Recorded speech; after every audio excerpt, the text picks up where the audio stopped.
Welcome to South Lakes Field for some Great Falls District baseball. Tonight, South Lakes taking on the Herndon Hornets here at South Lakes Field. South Lakes, an excellent season so far, undefeated in the district, 10-3 overall, 8-0 in Great Falls play. And Herndon coming in strong as well, 8-4, 6-4 in the district. Next week, the district tournament gets underway, and then we head towards regionals. So a big game here, particularly for district play. I'm John Siegel, joined by Brian McNichol of The Connection. Brian, I know you've had a chance to see South Lakes play a few times, and I understand a little different way of playing the game for the Seahawks. Well, they have some interesting group of players, a veteran team, and the coach is Jamie Stalin, first-year coach, gets all the players in the game.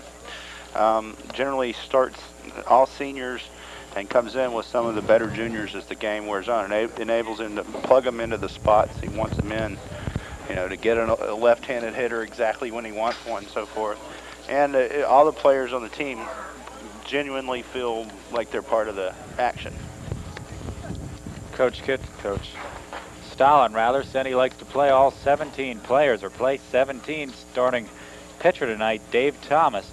But he's not expected to go too long, as you were talking about that substitution patterns. He's probably going to only go 2 or 3 innings. Well, what he's done here is they've effectively switched the roles of starter and relief pitcher. Normally teams, you want a hard thrower to come in relief. Well, what they've done with Thomas is they get good innings from him early, and when he tires, they can go to Jeff Pinkman, who has logged most of their innings. He's got 6 wins, 4 in the district. And an interesting role, as you say, as a starting reliever. In a way, he can come out and just be a fireballer, and knowing he's only going to go 2 or so innings, just let it all hang out and not pace himself. You don't need to do that. He's one of the hardest throwers in the district, and he doesn't have to, as you say, he can go all out every pitch, and it uses him effectively, and it keeps them from running up the innings on Pinkman. Pinkman, a guy who plays just about every game, and he's really the key to this pitching staff for the Seahawks. And a lot of the machinations that are going on are designed to protect him, and to get him to have him in the game during the critical outs. And I think one of those things, the reason he doesn't start so much is because this way he can pitch every day, right, as opposed to being burned out and having to sit out for 3 or 4 days while his arm recuperates. And every inning that Thomas or someone else can pitch effectively is an inning he doesn't have to. Tom Maricol, the center fielder for the Herndon Hornets, will start things off, batting .341, no home runs, 6 batted in. Has Dave Thomas getting set. Catcher today, Rob Kitchell, starting for the Seahawks. As the first pitch is underway, breaking ball, misses high. Miracle was batting below 200 when the district season started. He's improved throughout the season goes along. He likes to, he took a strike there, but that's not normally his pattern. He likes to hit the first, he's a first ball fastball hitter. 1 ball, 1 strike, a gorgeous day at South Lakes as the pitch misses inside and the count goes 2-1. Miracle's theory is that he's going to get at least 1 fastball per at bat, and since that is his the pitch he wants to hit, that's the one that he waits for. And the 2-1 fouled off towards the tennis court. Count goes 2-2. Right side of the infield, Troy Allen playing first base. John Kemmer over at second. You'll recognize those names from watching our basketball broadcast as the pitch is on the way. This is low and the count goes full. Trevor Haas playing shortstop for the Seahawks, and Matt Anderson over at third base right now in the shade. The only part of the field in the shade right now, but that'll creep along as the evening comes in. Payoff pitch misses high. Maricol draws a leadoff walk. Maricol was a sprinter, ran the 200 and the 400 on the winter track team at Herndon. So he has sprinter speed. and he likes to run. Bobby Hall coming in batting .216. 2 homers and 7 batted in, so he does have some power as Maricol takes his lead off the first. Maricol has 8 stolen bases and leads the team. The outfield for the Seahawks, Colin McMahon playing left field, Peter Marks in center, and Scott Elder in right. The pitch is on the way, the runner is going, the pitch high, the throw way too late. Stills it standing up. And the 9th stolen base of the season for Maricol. The infielders will stay the same probably for South Lakes. It's the outfielders that get substituted. 2-0, so Dave Thomas having some control problems here. Walk Maricol. Now falls behind in the count, 2-0 to Hall. This one high as well. He's maybe overthrowing the ball. That's usually what happens when you keep throwing the ball high. Actually, high is underthrown. It's striding short. Trevor High, the shortstop, playing a double play depth. Curveball taken for a strike. Caught the inside corner. 3 balls, 1 strike.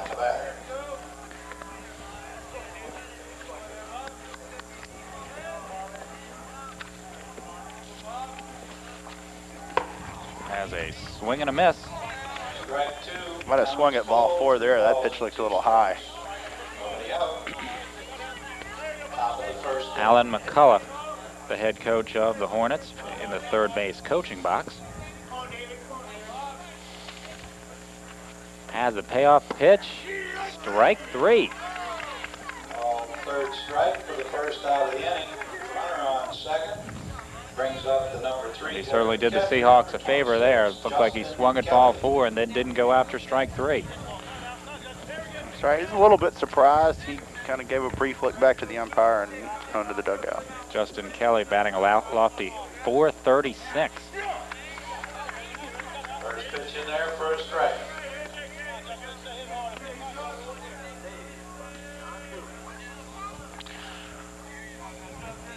No home runs and 17 batted in for the left-hander.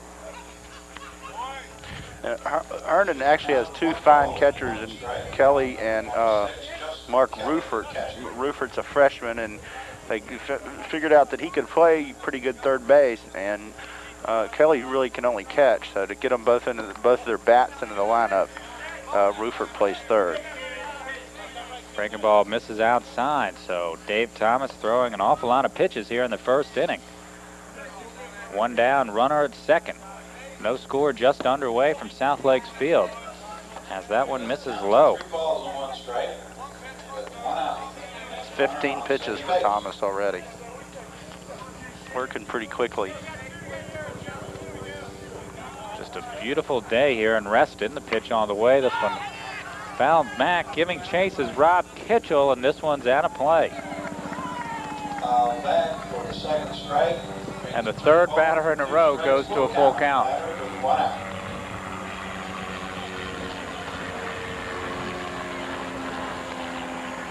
Back up, Scotty! Back up! But Dave Thomas, knowing he's only going to have to go a few innings, doesn't have to worry as much about the pitch count, even though he does have to worry about the walks, as there's action in the South Lakes bullpen already. For the first baseman, Bob Marcus. So no one's put the ball in play yet. 2 walks and a strikeout, and we might have a pitching I think change he's gone already. right now for Pinkman. Doesn't look too happy about it either. Going to put the ball in Coach Stalen's hands and got on off the mound. To pitch for the South Lake Seahawks. So Dave Thomas goes 1/3 of an inning. Pinkman. Allows no hits. Responsible for the 2 runners on. Walks 2 and strikes out 1. That's Rob Pinkman now in the ball game. I don't think I've ever seen a pitcher get pulled that quick without giving up a few hits. Well, it's the luxury of what they do is they have the opportunity to go right to him, and you might see someone else pitch in this game and then hit and pitch again. 2 of the times I've been here, he's gone out and come back in. Well, what's the ruling on that? You can go out and come back in. Once? Well, if you come completely out of the game, you can come completely out of the game and back in once. But, you know, he could go play left field and come back and pitch, you know, off and on every batter. So Dave Thomas is eligible to come back and pitch later on. Okay, just to clarify. Pinkman as well. And what I'm saying is, 2 of the times I've been here, Pinkman has come in relief, left, and come back in relief. Right, and Pinkman was not in the starting lineup, so he has one full exchange, if you will, to go in and out if need be. Right. See, I'm not clear on that. I don't think that a substitute can go out and come back in. I think only the starters been clarified, you're right. But I'm sure Coach Dahlin wants Jeff Pinkman's bat in the lineup, so he'll be in one way or another throughout, you would think. Right. Now, South Lakes. Also coming into the game now to catch number 8, David Belovich. And a new catcher as well, David Belovich. So a brand new battery. Belovich doing the catching, and Jeff Pinkman now pitching.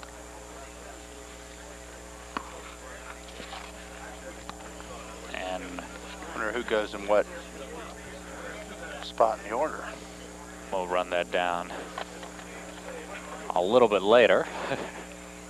Take a look at the rest of the Herndon lineup. Tom Maricol led things off, walked, stole second. Bobby Hall struck out. Justin Kelly playing catcher, walked as well to put runners at first and second. That's where we are right now. Bob Marcus, the first baseman, coming up to bat in the cleanup slot. Mark Rufert, the third baseman, batting fifth. Chuck Piscopo batting sixth, playing shortstop. Craig Robinson playing left field and batting seventh. Jeremy Delk, the right fielder, is batting ninth for the Herndon Hornets. And Phil Jeremita, the second baseman, batting ninth for Herndon.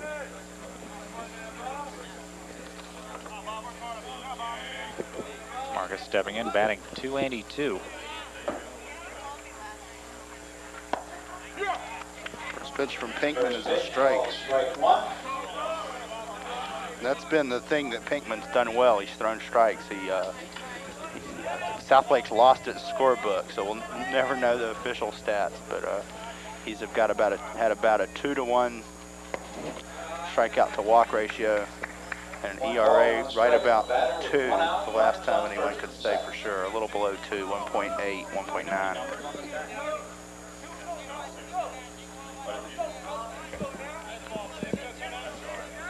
One ball, one strike, the count to Marcus. Runners at first and second. Kemmer Deeks at second. The pitch on the way. Strike on the inside corner. Oh, strike. 1 ball, 2 strikes on the batter. And Coach Newman, one of the assistant coaches here at South Lakes, was telling me Pinkman isn't really a pitcher pitch. He doesn't throw the sliders and a lot of those pitches. He's really a location guy. Runners off, pitch low, and no throw will be made, so the double steal executed. Tough pitch for Belovich to handle in the dirt. By the time he got it up, the base had been, you know, the speedy runner going to third. The base had been stolen. So Tom Maricol has stolen second and third base. And this one's a high fly to right, should get a run in. Going back and making the grab is Elder. Runners tag, the throw to the plate cut off by Troy Allen at first. And Herndon strikes first, 1-0 on the RBI by Bob Marcus.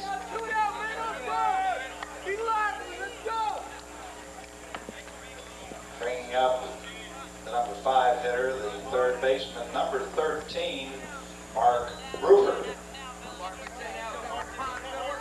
And advancing to third on the play, Justin Kelly.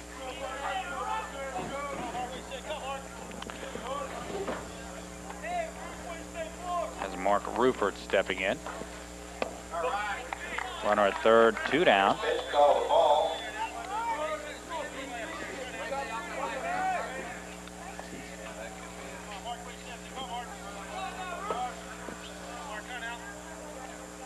Rufert batting .361.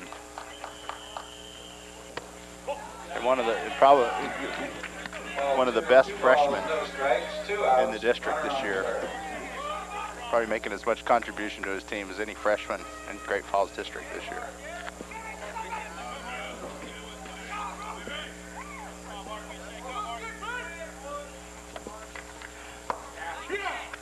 Has a strike on the outside corner. Pinkman really painting the black on the plate. Has a nice view from our center field camera. Pinkman cut fastball, has a breaking pitch, straight change, four-seam fastball. And the 2-1 pitch. That looked like the four-seam fastball there. Kind of Strike two. Evens up the count. 2 balls. tails away from the right-handed hitter there at the end. 2 balls, 2 strikes. Justin Kelly at third base. Herndon up 1-0. This one's fouled out of play right field side. Count remains 2 balls and 2 strikes on Mark Rupert. A great cut at it by Rupert. Like he came close to getting that fastball by him. So now 2 balls, 2 strikes. This one's fouled back to the screen. Rupert stays alive. 2 balls and 2 strikes. He's catching up to it, though. You see good hitters do that. They'll be behind it clearly, and then a little closer, and then a little closer. If you don't get them out by then, you can be in trouble. And this will be the 7th pitch of the sequence to Mark Rupert. So he's just seen just about all of Jeff Pinkman's repertoire. As breaking ball called, strike 3. 3 on the batter, makes the 3rd out of the inning. That takes some guts, too. The top half of the 1st, it was the Herndon Hornets. Herndon does get 1 run on no hits, no South Lakes errors, and 1 left on. So the Seahawks used to coming from behind as they huddle before they go to bat. And through a half inning, Herndon on top of South Lakes, 1-0. But that's really not an unsuccessful inning. They got to Pinkman much earlier than they had hoped, but only 1-0. They're used to coming back from deficits like that. Right. On the mound for Herndon, Bobby Hall. Really their number 2 starter. Right. He appeared to be ready to step up to be the number 1 starter, but Blair DeHart's had such a good year that he's kind of remained the number 2 guy. Hall, 3-1, 2.53 ERA, 13 strikeouts and 12 walks in 16 2/3 innings. Only a record of 1-0, so. Not an overpowering pitcher, but when he's on, he's around the plate and keeps the ball down. A lot of balls get hit on the ground. Blair DeHart pitched on Friday, this game being played on a Monday. And were you at that game when Herndon played Marshall? Outstanding baseball game. Herndon was up 4-2 going to the last inning. Marshall scored a run, got the tying run to 3rd. Herndon, Ben Curtis was pitching in relief for Herndon.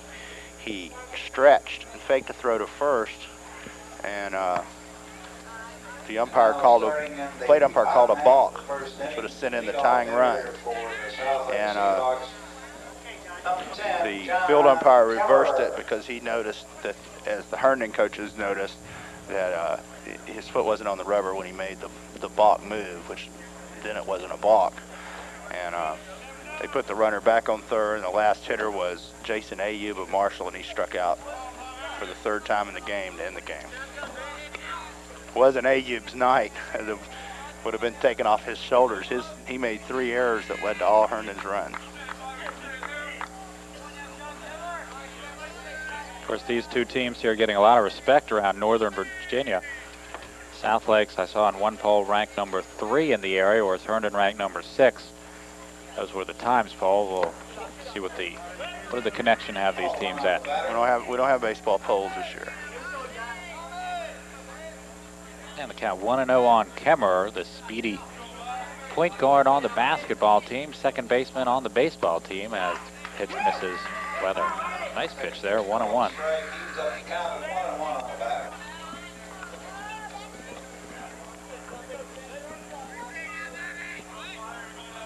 Do you do a little different emphasis on the spring sports? Well, there's which ones do you rank? Which ones do you don't? You know, there's 9 sports. Grounder to second. Jeremita comes up with it, throws over to Marcus, and Kemmerer retired. You run 9 poles, you know, your paper will be 9 poles. That'll be all. That'll be all. That's right. And that was one of the things that South Lakes is noted for. They don't strike out much. John Kemmerer put the ball in play. He was out that time. But South Lakes, if you're going to beat them, your defense is going to have to do pretty good. That's something that Al McCulloch pointed out, the Herndon's coach, after the game Friday night. He said they struck out 10 Marshall batters in that game, which meant that was only 11 plays they had to make. And, you know, the idea is to make them make the plays. Left-handed Hall comes to the plate. This is high, 2 balls, no strikes. Trevor Haas, the shortstop, batting in the vicinity of 550, I'm told by Coach Jamie Stalin. He and Troy Allen leading the club in that category. Troy Allen on deck for the Seahawks.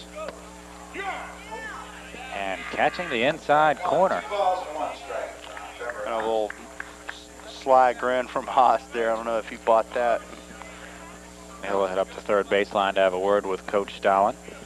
Taking a look at the South Lakes lineup, Troy Allen batting third, playing third base. Peter Marks playing center field, batting fourth. Dave Thomas was in at pitcher. We'll have to wait and see what comes of that. Scheduled to bat fifth. See if Jeff Pigman takes a slot or if there was some kind of double switch with Belovich coming in, as this one's 2-hopper to third. Up with it, Rufert.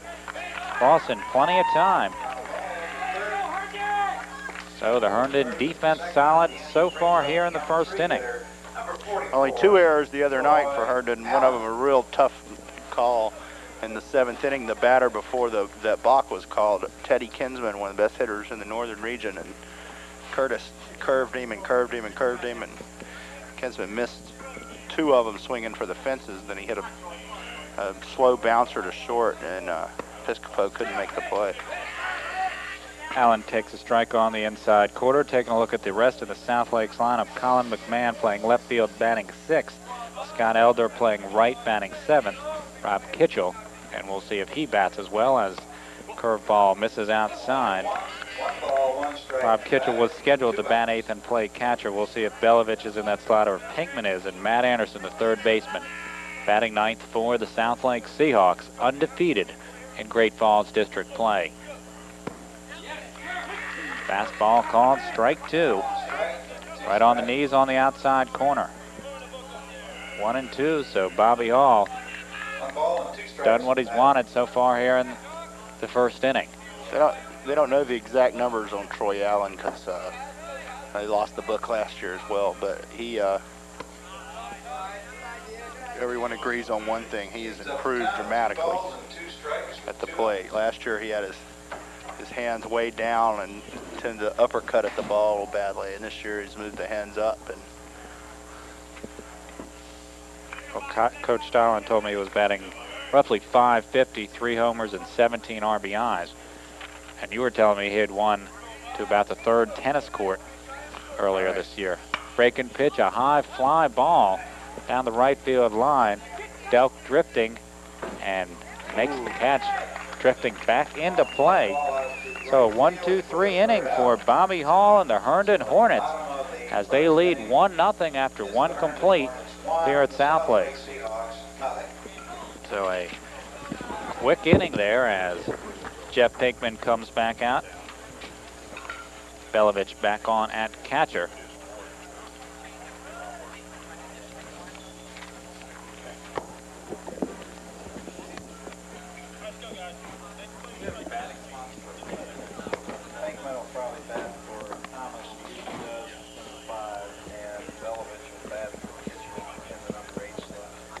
Okay, as we... And now you got a new center fielder out there. You got Eric Davis in center, and you got Zach Castrandi in right. New outfield for the Seahawks.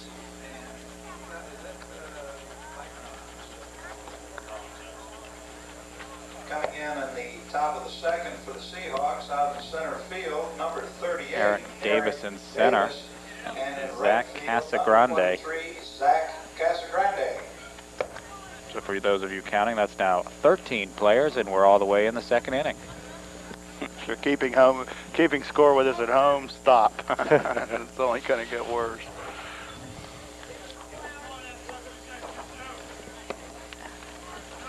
Herndon batted 5 batters in the first, got 1 run in without getting a hit. That's by virtue of 2 walks and 3 stolen bases.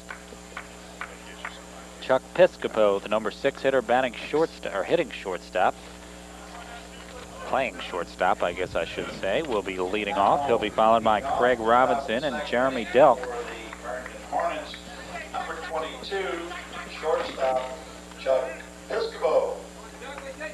Piscopo batting .375, no home runs and 5 batted in.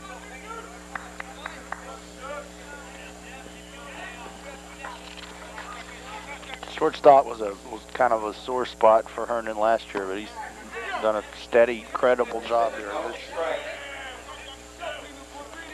One strike batter. That was a good look at Coach Alan McCulloch of the Herndon Hornets. This one a high fly ball on a left, Oh, he misjudged drifting it. back and going over his head. McMahon couldn't come up with it, and on his way to second is Piscopo. He'll be in there standing, and that's going to drive Coach Jamie Stalin nuts, because one thing he was stressing in practice, don't let anything get over your head. Piscopo on second, bringing up the number 7. That'll probably go as a hit. Fielder, number 14, Craig Robinson. He was on it, his error. Because he almost caught it.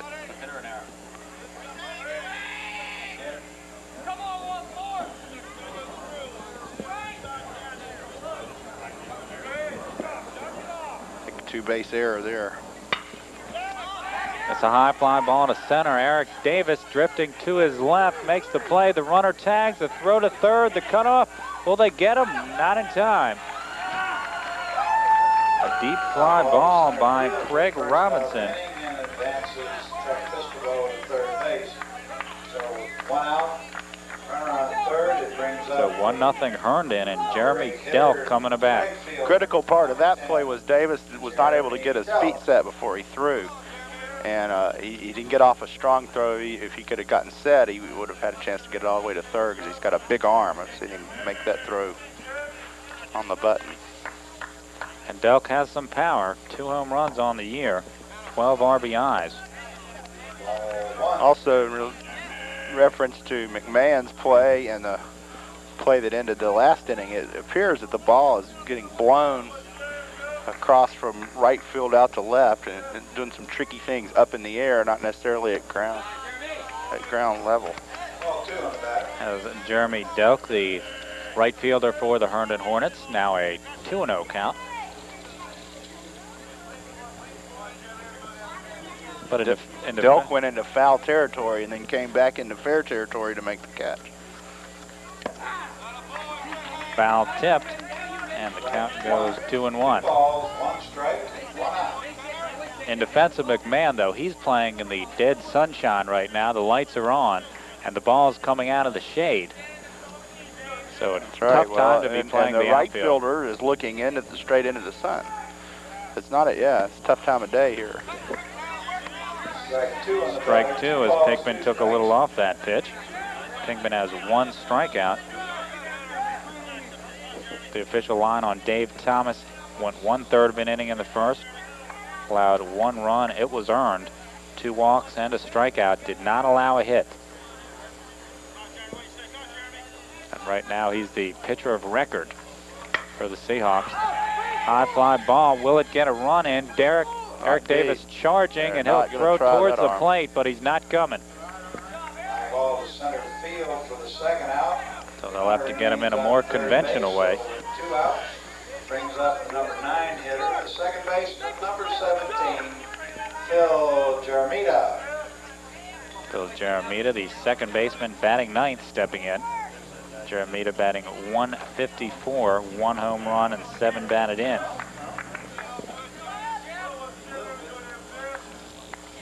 Let's see if Herndon tries something here. Of course, 2 down. Already on top, 1-0, top of the 2nd inning here at South Lakes Field. And this one a fly ball behind the plate, giving chase and making the play is Belovich in foul territory. So a man stranded on third as the Hornets get no runs on no hits, 1 South Lakes error, and 1 left on through an inning and a half. Herndon on top of the Seahawks, 1-0. And now we'll see some of those changes in action for the Seahawks, as I guess they have that meeting after each half inning to kind of figure out who's in and who's out. Sort out the lineup, yeah. Already had 13 players in for the Seahawks, and we're told we'll probably head in the direction of 17. By the by, that's an outstanding play here by Belovich. That's one of the toughest plays in baseball to make for a catcher. Short pop-up. He knows it's out there somewhere, and he knows time is running short, and it's like, get to it before it hits. And he made a good play, found the ball quickly, held the mask until he found it, then pitched it away where it wouldn't be in his way and made the catch. Got all that done a lot faster than I said it. Taking a quick look at the defense for the Hornets. Bobby Hall pitching, Justin Kelly doing the catching. First base, Bob Marcus. Second baseman, Phil Jeremita. Chuck Piscopo playing shortstop, and Mark Rupert over third for Herndon. In deep left field, Craig Robinson. Tom Miracle playing center, and Jeremy Delk in right. For the Hornets, Eric Davis. Now batting in the number 4 slot. So Peter Marks doesn't get an at-bat.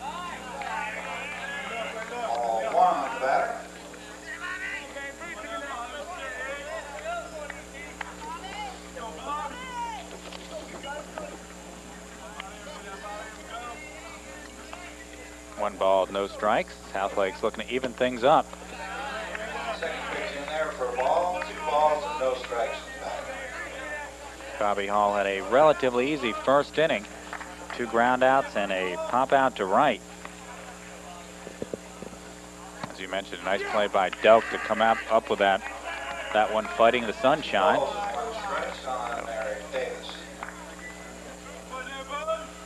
As you see our vantage point.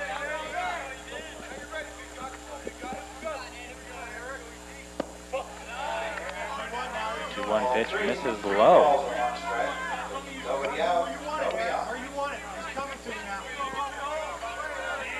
Eric Davis, the center fielder.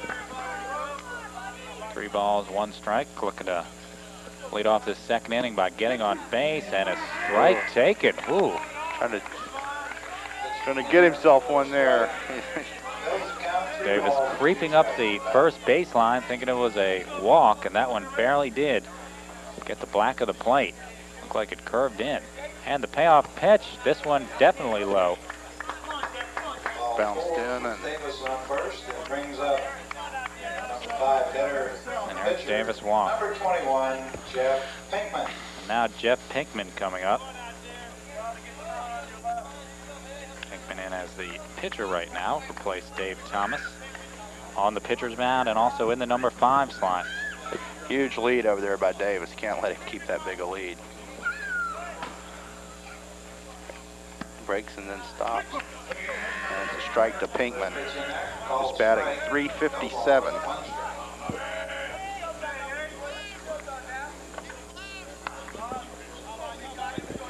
And he's past the little curve thing over there, and that is about as big a lead as you'll ever see anybody get. And he's picked him off. got him. In a rundown, who will make the tag. And the ball's dropped, so just getting back. Eric Davis got lucky. Rundown, gets back to first base. So none of that really happened, I guess.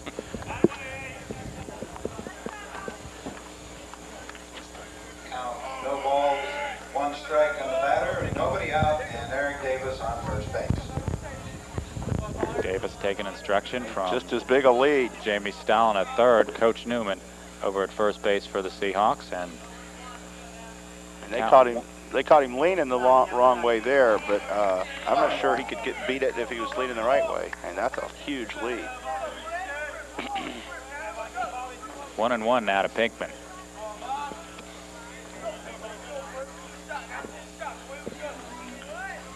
Shadows creeping over most of the infield right now. This time, Davis gets back in plenty of time. It's not the good move, though. I think Davis knows he dodged a bullet on that last one. There he goes out there again.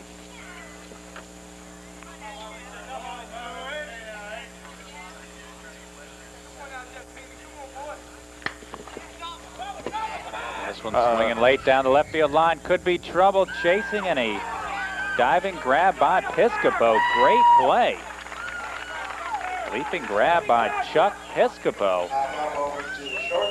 One of the hardest ones to play. Piscopo had the angle, but he had a long way to go. He sure did. He also made that catch with his back to the crowd with his. He had the play. He had to make it over his shoulder and just kind of guess it. So one down as, let's see who we have at bat now. Colin McMahon. Playing left field for the Seahawks, wearing number 7.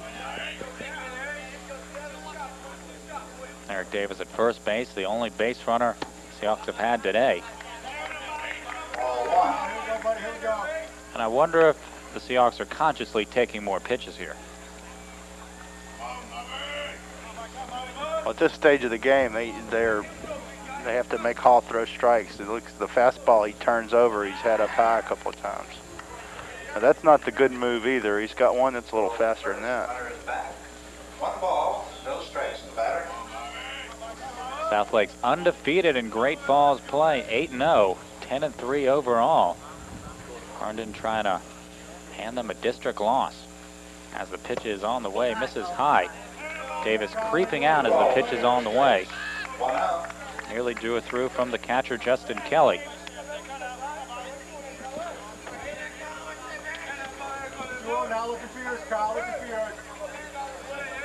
Two balls, no strikes. Part of his purpose is being served here, and that he barely avoided being picked off, but he is. And the throw gets away from the first baseman. Marcus. Davis on his way to second, and there won't even be a throw in that direction. That'll be an error on Marcus there. The throw was plenty good. It just went right through the webbing of his glove. The thing about that type of baseball is you put pressure on people and you make them make plays. First error on Herndon, and now Eric Davis in scoring position. You've seen what's good about it and what's very nearly disastrous about it. And the 2-0 pitch misses low. 3 balls, no strikes. So Bobby Hall clearly shaken by that runner on base, not getting back to the business at hand. Hall takes the sign from Kelly. And taking all the way was McMahon. That was almost high. It looked like a pretty convincing take situation there. One down here in the bottom of the second, 1-0 Herndon. That play a great catch by Herndon shortstop Chuck Piscopo. And this one misses high. And Bobby Hall walks his second batter of the inning. It would make a lot of sense for him to challenge McMahon there with the base open. Now, Zach Casagrande, the right fielder, batting for the Seahawks. He came in for Scott Elder. Come on, Zach.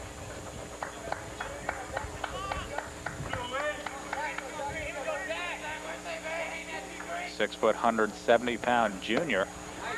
Takes strike 1. Call a strike. No balls and 1 strike. The batter with 1. Eric Davis at second base. Colin McMahon at first for the Seahawks, trailing 1-0. Big leads for both, too.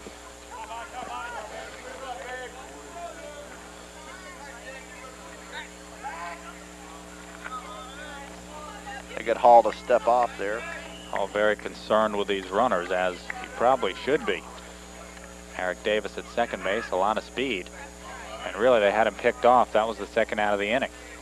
Instead, he got to second base as this one's grounded to third. Could be a double play. Ruford steps on third to first in time. Nice play by Bob Marcus to come up with that.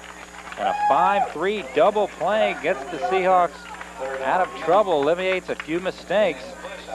And the Seahawks still don't get on the board. No runs on no hits. One Herndon error and two Seahawks left on base.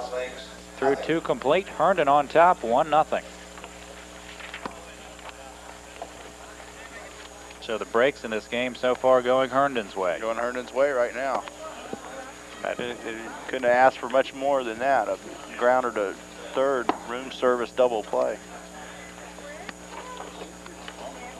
And also kicking that a great defensive play by shortstop Piscopo. And they get out of what could have been a very troublesome inning. And if they make the pickoff stick, it didn't have to be as troublesome as it was. Pinkman may be around a while tonight. South Lakes didn't play Friday, and all their pitchers are rested, including him. But Coach Stalin was telling me he's not sure exactly how to do his juggling act here since he has 4 games this week. That's right. Due to rainouts. So I'm sure if he can possibly get Pinkman an inning or 2 rest, he will. Top of the order coming up for Herndon, Maricall, Hall, and Kelly. As Coach Alan McCullough having a word with the umpires. Tom Maricall playing center field for Herndon. Walked his first time at bat, later came around to score on the RBI sacrifice by Bob Marcus. Starting the top of the third inning, leadoff hitter, number 6, center fielder. Did a good job working then Dave Thomas to draw that walk. Stole second base, stole third as well, so Tom Maricall a terror once he gets on. I guess that's what you want in a leadoff hitter, kind of a guy who really annoys the other team. The other remarkable thing about this half inning is that, as far as I can tell, it's the same Seahawks lineup that was out there last half inning. Is Coach Stalin Stalin's losing his touch. He's falling down on the job on us over there. Called ball. 1 ball, no strikes.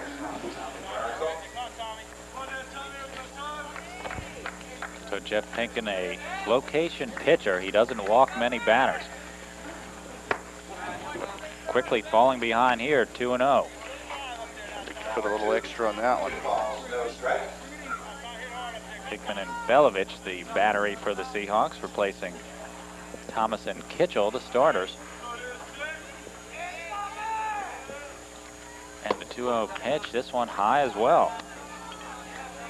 Ball 3. Right. I think Tom Maricall will keep the bat on his shoulder and force Pinkman to throw a strike here. I don't think he gets red light. I think he could swing here if he wanted to. But it is a strike, and he does take all the way through. Strike, 3 balls, 1 strike on Maricall. Nobody out, nobody on. Maricall barely keeps his right foot in the batter's box. In fact, it's all over the white line at the, maybe even outside it at places. 3-1 pitch on the way, fly ball in foul territory. Giving chase is Belovich, but he runs out of territory. And the count goes 3-2, so 3 balls and 2 strikes. good job battling back by Jeff Pinkman. That enables him to turn on pitches inside and to dive into pitches outside. Hit them hard to right field, use the whole field. And the payoff pitch on the way. This one a high fly ball left center field. Giving chase is Davis. He's all the way to the wall and makes the over-the-shoulder grab. Just in front of the fence. Wow. 38, Eric Davis for the first out of the inning. Nearly went deep, but a lot of room out there. Number 2 hitter. Eric Davis caught up with it. That ball didn't look like it was that well hit off the bat, and it just carried and carried and carried. Davis had to go a long way over there to get it. One down for Bobby Hall. Hall struck out looking his first time at bat when Dave Thomas was pitching. Pitcher against pitcher here.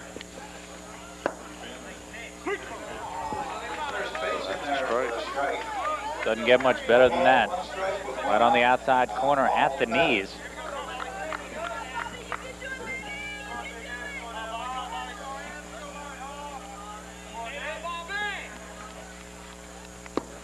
And the curveball misses inside. John Siegel and Brian McNichol with you from South Lakes Field as Warner Cable brings you a presentation of high school baseball. The South Lake Seahawks and the Herndon Hornets. Top of the third inning, 1-0 Herndon. As this one misses way high. 2 balls, 1 strike. That looked like a curve that just didn't break. Pinkman has done the job since he's been in. High and inside again. It's like it looks like he's not putting his foot down in the right place.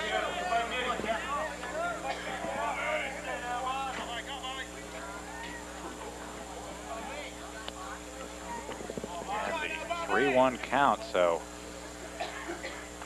once again Pinkman going deep in the count. This one a slow grounder to the second baseman. Up with it, Kemmer goes over to Troy Allen for the second out of the inning. Makes over first for the second out of the inning and brings up number 3 hitter, the catcher, number 26, Justin Kelly. John Kemmer and Troy Allen have hooked up numerous times before.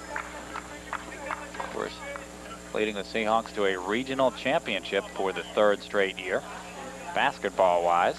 He has some assists to Allen already, before the season ever started. As Justin Kelly steps in, 2 down. Just missing outside. Kelly walked back in the first inning, stole second, and was stranded at third later in the inning. Moved up behind a double steal. As this one's grounded to the right side, Kemmer up with it. Troy Allen gets back to first in time to make the play. There was some confusion as to whether Kemmer or Allen would take it. Kemmer yelled him off, and the play was made. Good communication by the Seahawks, and a 1-2-3 inning for Jeff Pinkman. Through 2.5, Herndon still on top, 1-0.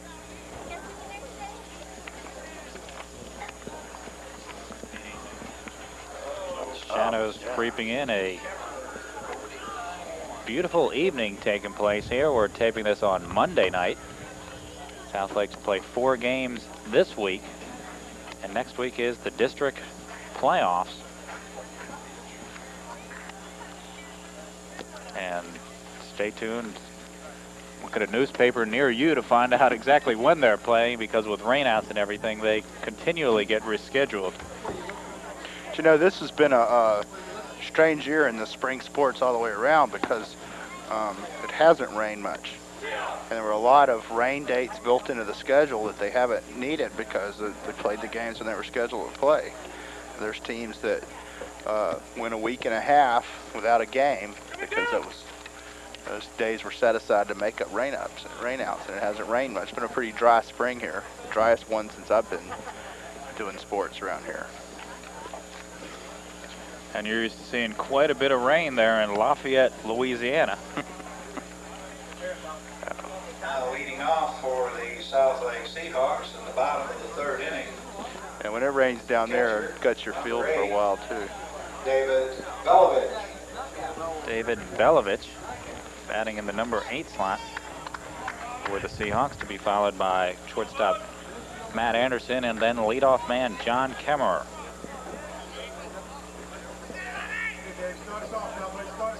Seahawks trying to get something going. Eric Davis made it all the way to second last inning. That's as far as the Seahawk has gotten. So far, not really a pitcher's duel, but well, no hits by either team. Good defense.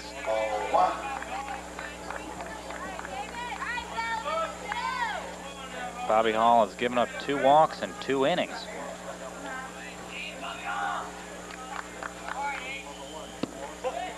Fastball misses outside, 2-0. Ball 2, 2 balls and no strikes. Great.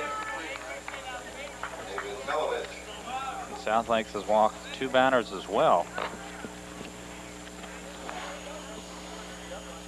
2-0 pitch, Way misses outside. outside. 3-0.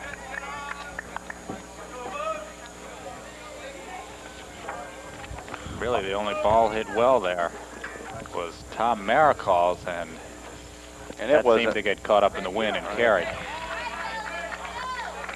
Nearly left the park, though, as first strike is called.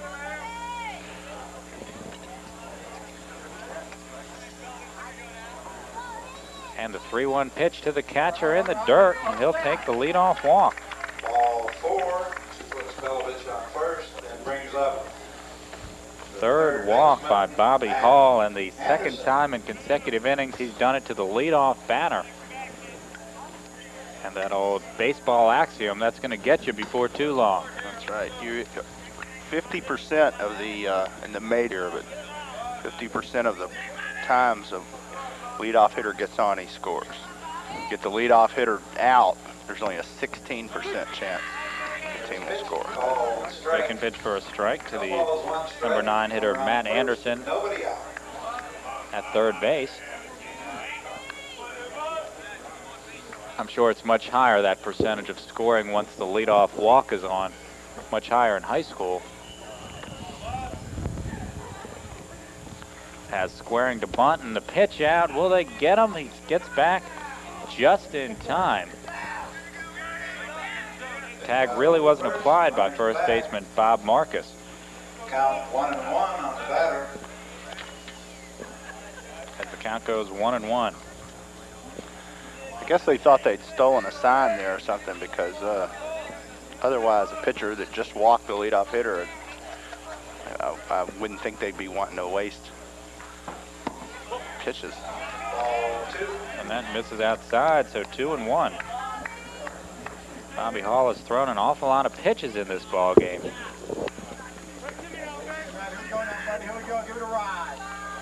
36 pitches, and we're in the nobody out here in the third. And they got him picked off. Will they get him this time? Herndon does get him. Picked off over first. So Dave Belovich picked off.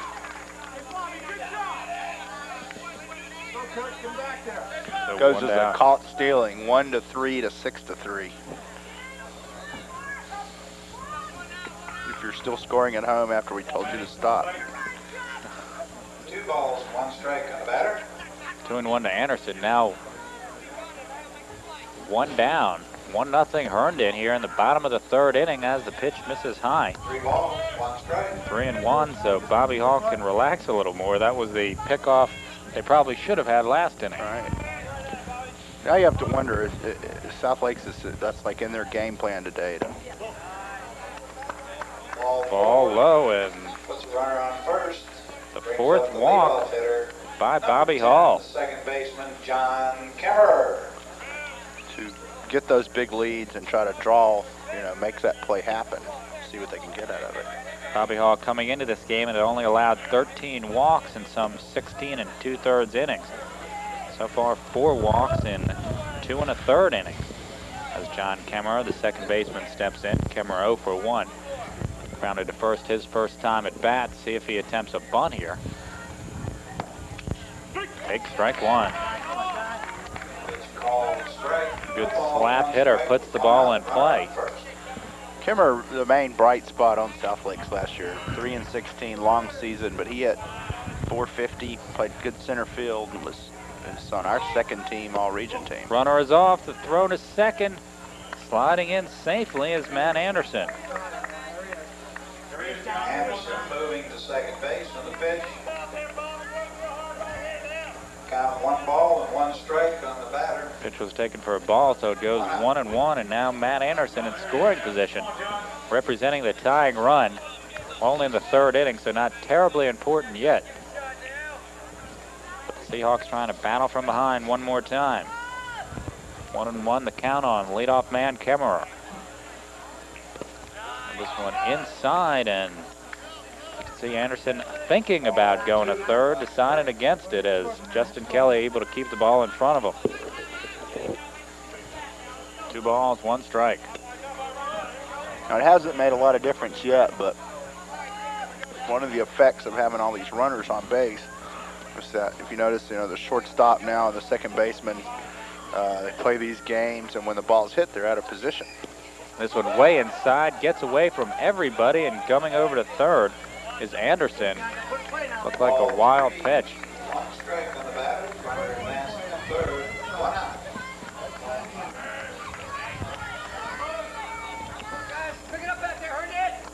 Matt Anderson advancing to third on the wild pitch, and trouble with Kemmerer as well, as the count now 3-1.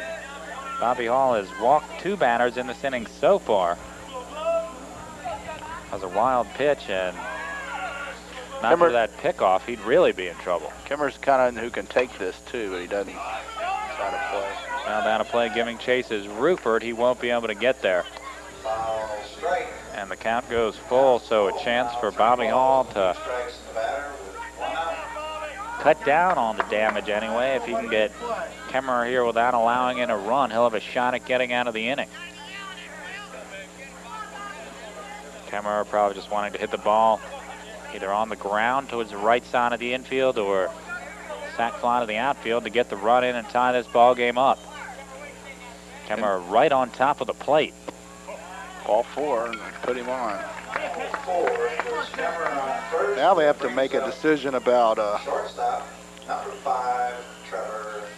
if he gets ready to go. Nobody even warming in the Herndon bullpen. Probably just let him go through. Runners on the corners, 2 down. Trevor Haas in at bat, 0 for 1, grounded to third base. They're holding him on. Strike taken. First pitch called strike. No balls, 1 strike, 1 out. Runners on first and third. 1-0 Herndon here in the bottom of the 3rd inning. Wind blowing a little bit from right to left across the outfield. Anderson taking his lead off at third. Kemmerer dives back to first, being held on by Bob Marcus.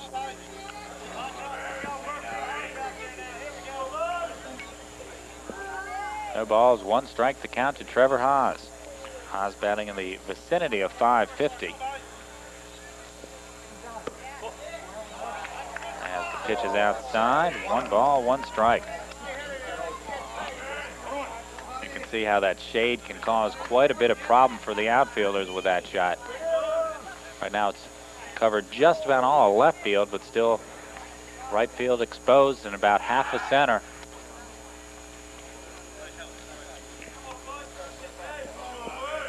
Southlakes has shown so far they're willing to be aggressive. 1-1 on the batter. Could a double steal happen here? Well, I don't think Herndon would throw through, and that's why I'm kind of curious to why Kemmerer hasn't gone already.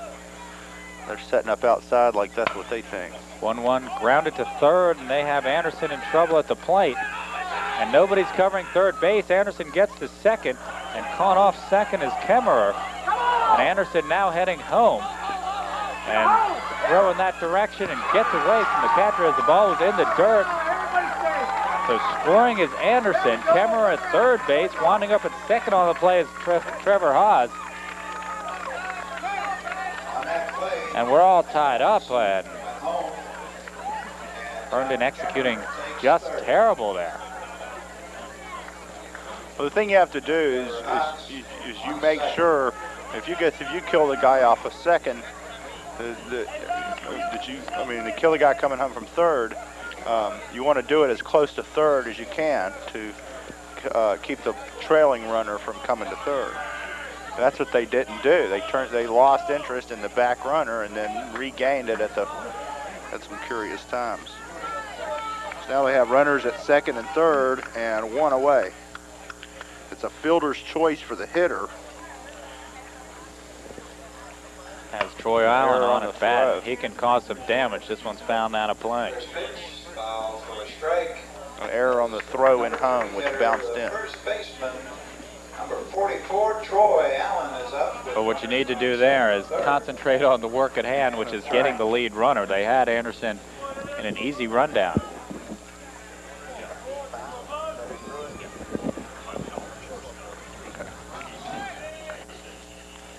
Troy Allen on runners at second and third, a 1-1 ball game. One out here in the bottom of the third. This one in the dirt, gets away from the catcher momentarily, but Justin Kelly keeps it in eyesight, and the runners hold. Kelly, good job there on a pitch that was not only hitting in the dirt, but twisting. You know, when you throw a curve in the dirt, it doesn't bounce true. And you know, you're going one way to get to it, and it bounces back the other. So that's one of the toughest plays for catchers. So error on that, charge to the shortstop Piscopo on the last play. Breaking ball, a high fly ball, and this one's gone. Forget it, Troy Allen, 3-run homer. One of the lacrosse players warming up for the McLean's game tonight with South Lakes. Madison's game with South Lakes, scoops it up and lacrosse passes it back into the field. John Kemmerer scores, as does, and Troy Allen's 4th dinger of the year puts the Seahawks on top 4-1.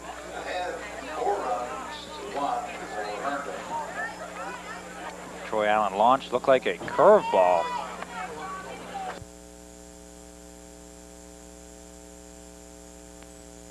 First pitch, ball 1. And you were telling me Troy Allen getting a lot of looks for a baseball scholarship as well. That's right.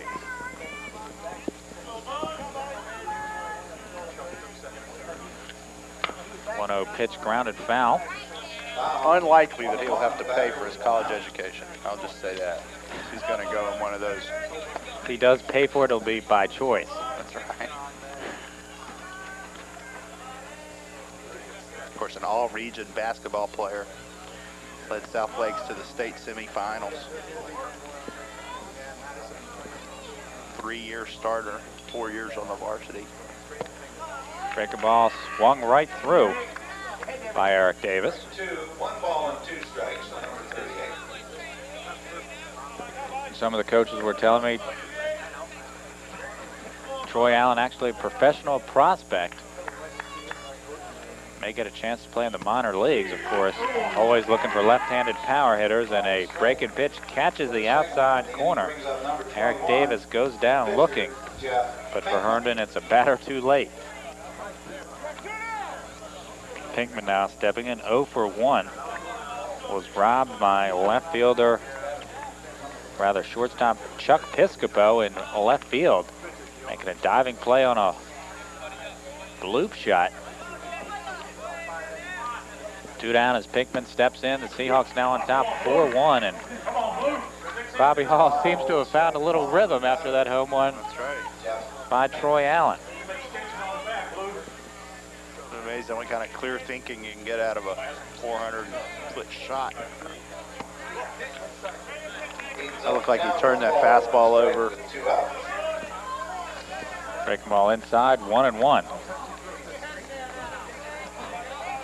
And that was the Seahawks' first hit of the inning, and I believe first hit of the ball game. That's right, for either team. As pitch is outside, 2-1.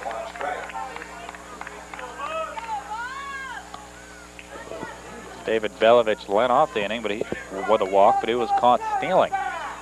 Picked off. And that one sliced foul. Strike 2, 2 balls and 2 strikes. That's why you need a backstop. Play now, Jeff. He's calling him outside.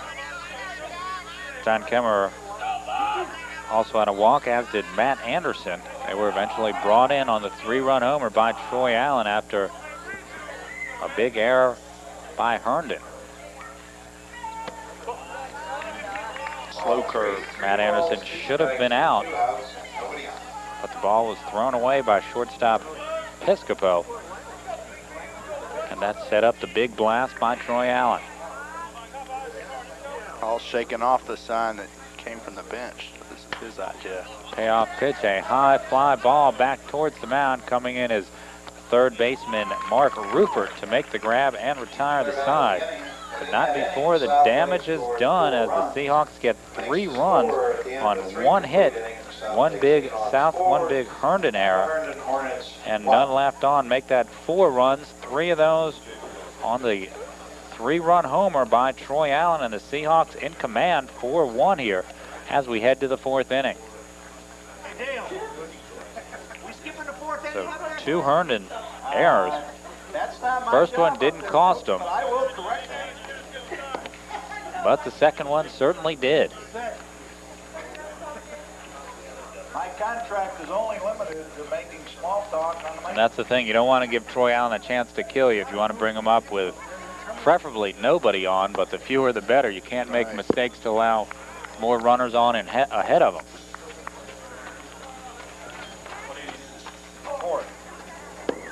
Fourth inning. Herndon 8-4 on the year, 6-4 in the district, and these two played at Dandy earlier this year, going 10 innings before South Lakes finally won at 7-6. Did you have a chance to see that one, Brian? I was not at that game. Is that all right, guys? I was watching South Lakes and Chantilly that night. I mean, Marshall and Langley All that night. right. Hey, we do anything to please you guys down there. No problem. And as we head towards the Great Falls District Tournament, obviously South Lakes at this point the favorite, but who else should we look for? off the top of the 4th Well, inning, Marshall, Hornets, first Herndon, baseman, his team, you know, number 4, Marcus. scored 10 runs, 1, 2, 3, 4 times this season. Capable of, on a given day, beating anybody. Langley. Marshall with probably the best 3. If you just go 3 deep, they're probably the best have the best top 3 of pitchers any team in the district. As cleanup man Bob Marcus set to lead things off. Had an RBI sacrifice fly his first time at bat that gave Herndon a 1-0 lead at the time. This one a high fly ball to right center. Could be a tough play for Davis, but he's got there in plenty of time. High ball to center field. Run down by number 38, Eric Davis for the first. Seemed to hang up there Davis just a way fraction over. of a second longer, and Davis able to get there. He was over in left center too. Had to get on his horse for that, and he did. Got a quick jump on the ball, which was key. He wouldn't have got there otherwise.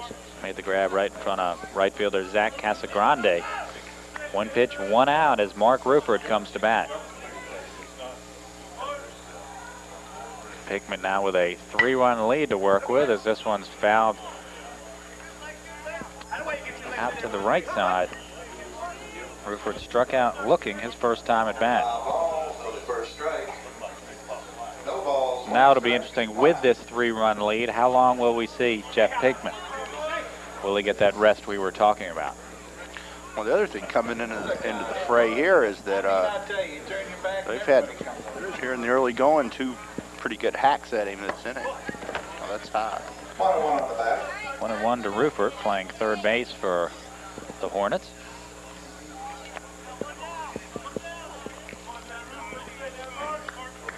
So Troy Allen, the story so far here today is 3-run homer. His 4th of the year, now with 21 RBIs.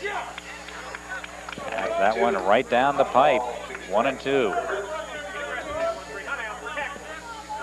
And even Jeff Pigman could just relax with his 3-run lead and go after hitters. Not that he nibbles a lot anyway. He pretty much throws strikes. This one slicing right field way, maybe inside, fair ball. Heading to second is Rupert. He may have a shot at third, and they'll hold him up at second. Good retrieve by Zach Casagrande as that one bounced just inside the line and rolled into foul territory. Second base with 1 out. So Made a pretty good pitch there. He sawed off Rupert. Shortstop. Rupert, who had a good hack, a better hack at him on the ball, he hit foul. At that, you couldn't have thrown that one out there any better. Fair by about 6-8 inches. that was the first hit given up by Jeff Pinkman. In fact, the first hit at all for Herndon. As Herndon tries to now mount a comeback, Chuck Piscopo. Piscopo had the closest thing to a Herndon hit before that. A ball hit out in left field, but was misplayed by Colin McMahon. No balls, 1 strike. We have a new left fielder. Second base.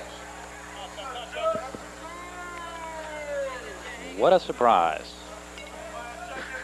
Rick Lockhart down left for South Lakes. So a new outfield. This one's grounded hard to short through Haas's legs. And on his way to third is Rufert. Uh-oh. And the throw offline, but Troy Allen covers it up. You could tell Haas kind of clutched down on it too soon there, and he flinched. When the ball hit something out there, he flinched and he pulled up, and the ball went right under his leg. So now runners on the corners, and the tying run coming to bat in Craig Robinson. Robinson flew out to center his first time at bat.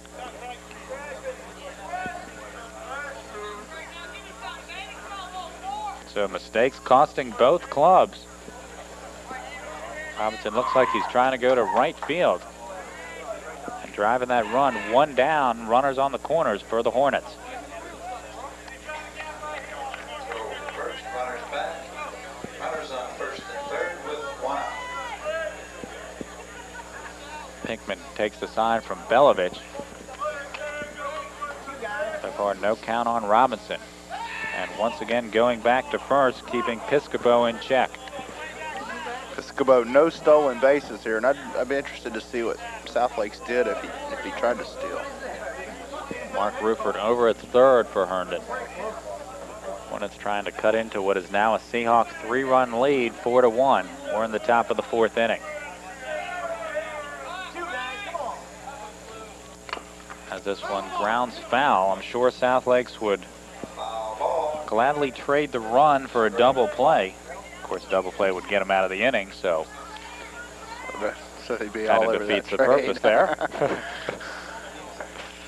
Can't blame him for that one. No balls, 1 strike, and 1 out. Not much of a lead for Piscopo over there. 0-1 to Piscopo. Third baseman Matt Anderson playing even with the line as this one's fouled way out of play. 2 strikes.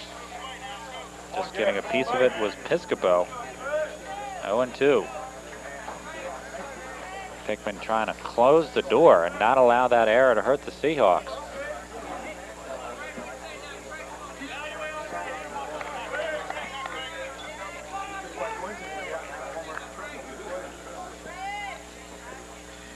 The 0-2 pitch Ball outside, 1 ball and 2 strikes. to Robinson. 1-2.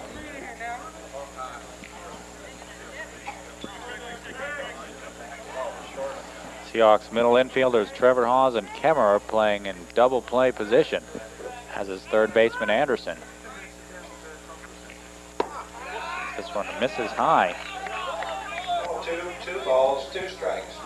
2-2, so if Pinkman was nibbling, he can't afford to do it anymore.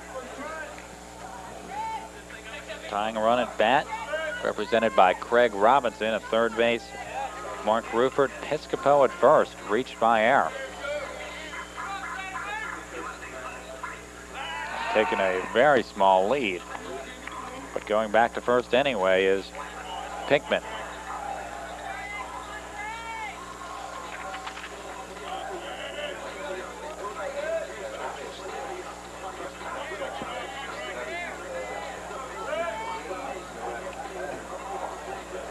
And the 2-2 pitch on the way. This one, a fly ball to center, should get a run in. Davis drifts back, makes the grab. Heading in from third is Rufert. The throw come through. He'll score easily. And Chuck Piscopo will stay at first base. For the second out of the inning, scores the runner from third and makes the So Craig Robinson with the RBI sacrifice cuts the South Lakes lead to 4-2. Now with 2 outs, brings up Herndon missed an opportunity there. When that throw missed the cutoff man, Jeremy. they could have gotten Piscopo to second. And he missed it. It was pretty apparent fairly early that even Troy Allen being 6'5" wasn't going to get to that throw. I think Davis thought he had a chance to get him, even though he was 3/4 of the way back to that 405 sign back there. Jeremy Delk at bat, and this one's in the dirt, but holding up is Piscopo. Good job by Belovich to keep that in front of him. 1 ball, no strikes, 2 outs. You really smell the popcorn up here. I think we're right above the concession stand. That's right. And then barbecue, and then Did you eat dinner today, Brian? not yet. Belovich misses inside, gets away from Belovich, but nobody realizes it, including the runner. And the count goes 2-0 to Delk. Ball 2, no strikes. The batter. I thought he called that a strike. Yep, 1-1. Change that. That goes 1-1.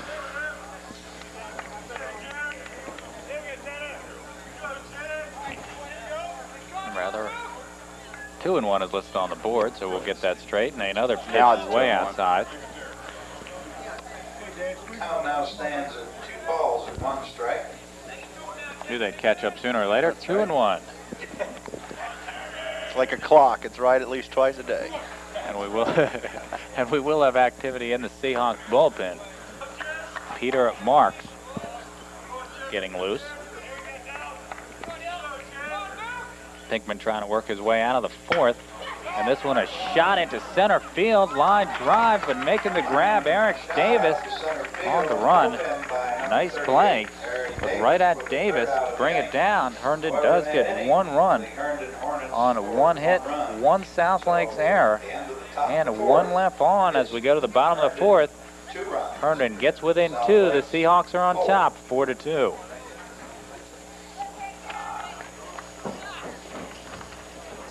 John Siegel and Brian McNichol with you from South Lakes Field in Reston for some Great Falls District baseball.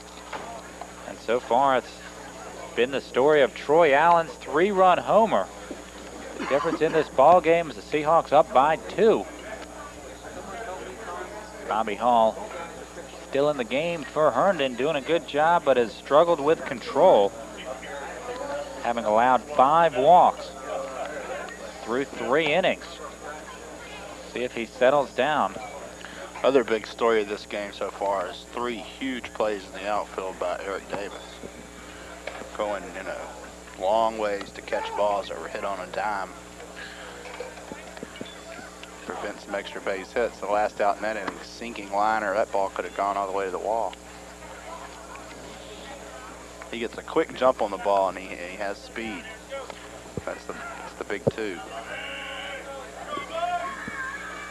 Coming up for South Lakes, Colin McMahon, Zach Casagrande, and David Belovich, if things hold to form. Winterset Lockhart's coming up to bat. He came in the game, did Rick Lockhart.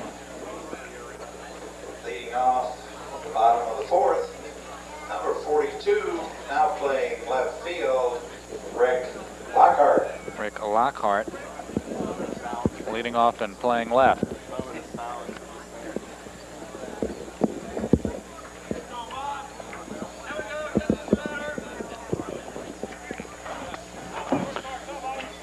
So what are we up to, about 15? Let's see. 1, 2, 3, 4, 5 plus 9, 14 is And this all. one a blooper into center, but right there, Tom Miracle. To the center fielder, So 1 pitch, 1 out here in the 4th. America. Zach Casagrande Brings up number 23, the right fielder. put into a double play his last time at bat, comes up.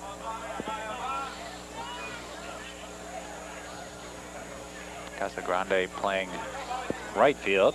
Will revamp the Seahawks outfield for you when they go back in the field. As the pitch on the way to Casagrande, breaking ball, misses inside. It looks like Call for a 4 strike. balls and 1 strike. looks like Bobby Hall throwing a few more breaking balls.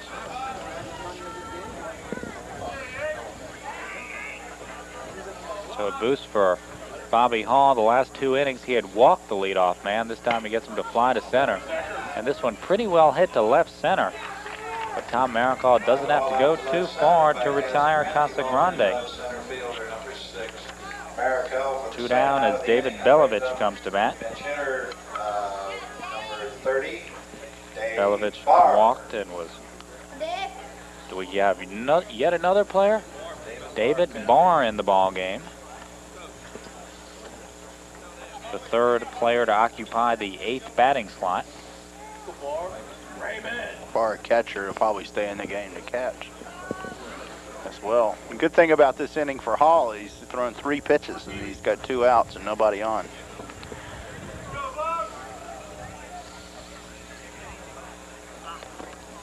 Now pitch in the dirt. Ball 1 on the batter.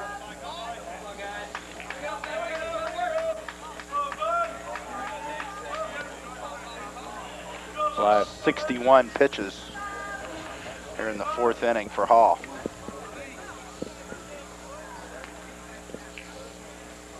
And the 1-0 misses high. Ball 2. I have 15 players now in the game for the Seahawks. Come on, now try it.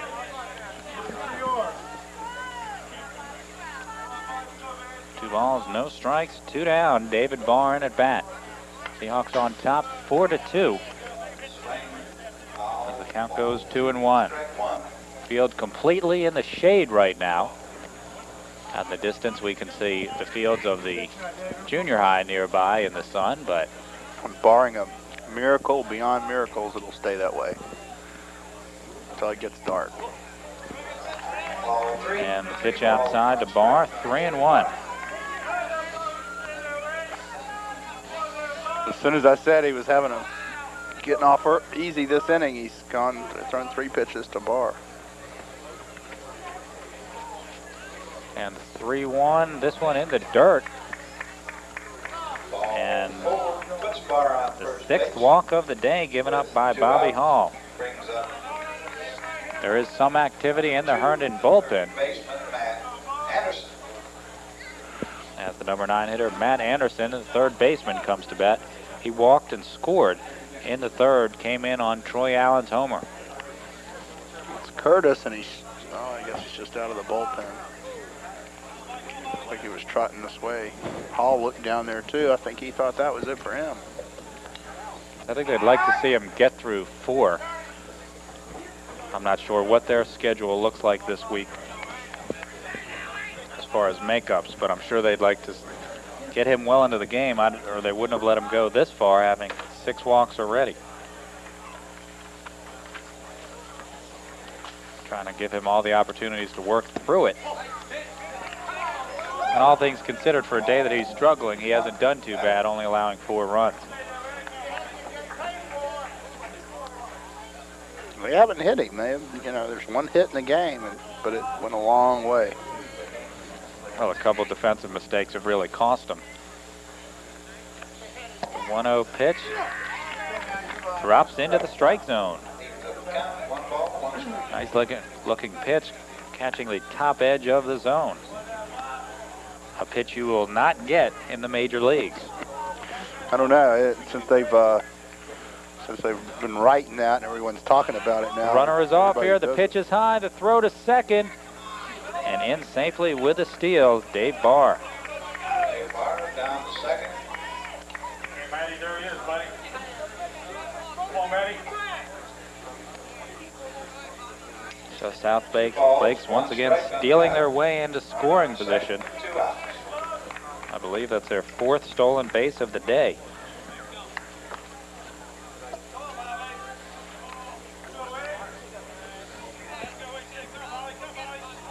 The count 2-1 to Matt Anderson.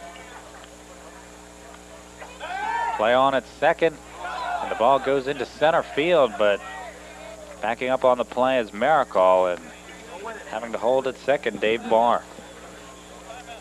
You can see the sunshine out in the distance from our home plate camera. Out there, they're playing soccer on the junior high field. 1 strike, 2 outs. Has a mini meeting going on the 3rd baseline from the Seahawks. Coach Newman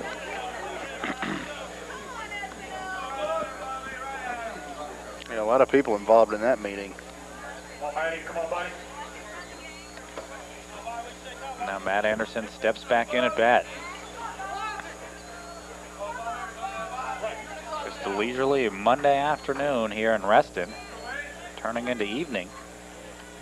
beautiful night. And this one a high fly ball backing up his shortstop Piscopo, and he's got it to retire the side. So the walk this inning doesn't hurt Bobby Hall. No runs on no hits, no errors, and one left on as we head to the 5th inning. Southlake's on top of rival Herndon 4-2.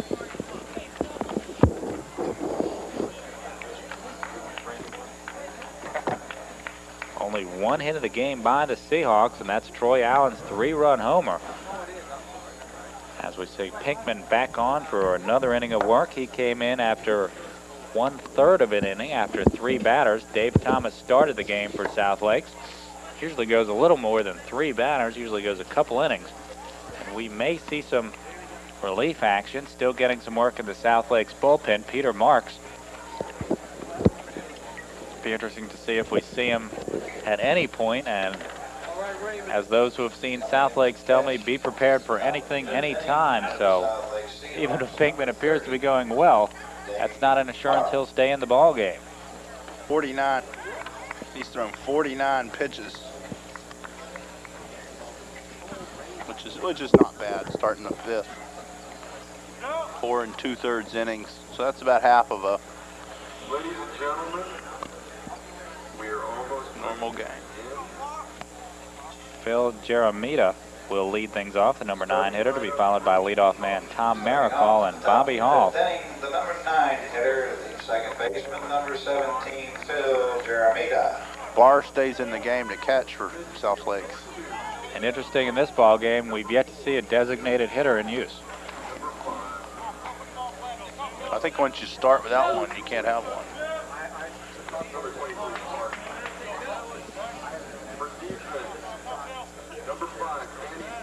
As the pitch to Jeremita misses low. But you could have a designated hitter for anybody in your lineup, can't you? Right. 1. One ball, no strikes in the batter. Jeremita fouled out to the catcher. Belovich, his first time up. Ball 2. 2-0. Pinkman starting to throw a few more pitches. Had to face 5 batters last inning. That was the most he had to face in any one inning. Of course, one of those as a result of a Seahawk error. And the 2-0 pitch catches the outside corner, 2-1. Count 2 balls, 1 strike. You can see the busy concession stand back there. 2 balls, 1 strike to Phil Jeremita. Herndon trailing in this one 4-2. We're at the top of the 5th of a 7-inning ball game. That one drops into the strike zone, 2-2.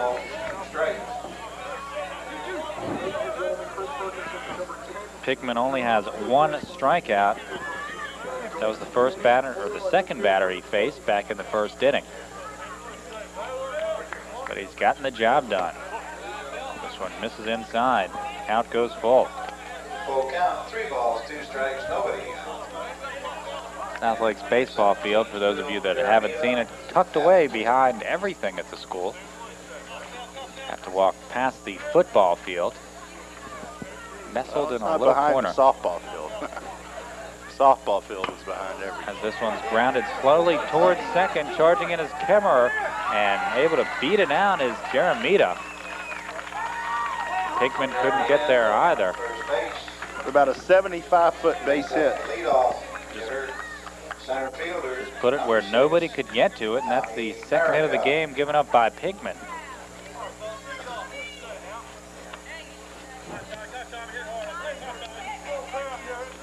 And neither one of those, I guess the first one was hit pretty hard down the right field line, but that was, neither one of those is what the hitter was trying to do. Really crushed, yeah. As this one shot down the left field line, foul ball. It was that first ball, fastball hitting we were talking about earlier. Tom Maricol. All over that. It's for a leadoff hitter. Miracle says, you know, the job is to get on base. It is not necessarily to walk.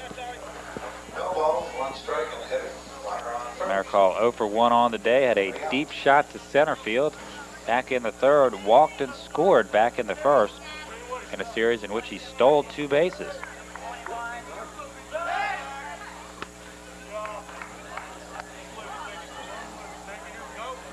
No wind at the ballpark at the moment.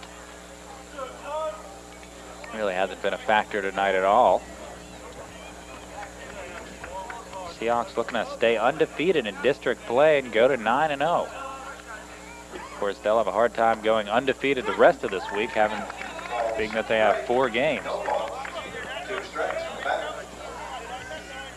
Also, as we wind us down, they're 8-0. They win tonight. They're 9-0. There'd be, I think everybody else in the district has 4 losses. They'd clinch the district title. Then you may see him take it easy, use some other pitchers. Grounded to short, tough hop for Haas, and he can't make the play. The second error of the game on him. Second brings up the pitcher, number 8, Bob Hall. Same type of deal. Looked like the ball was hitting some rough stuff on the way out to him, and he kind of flinched. Similar to the first error.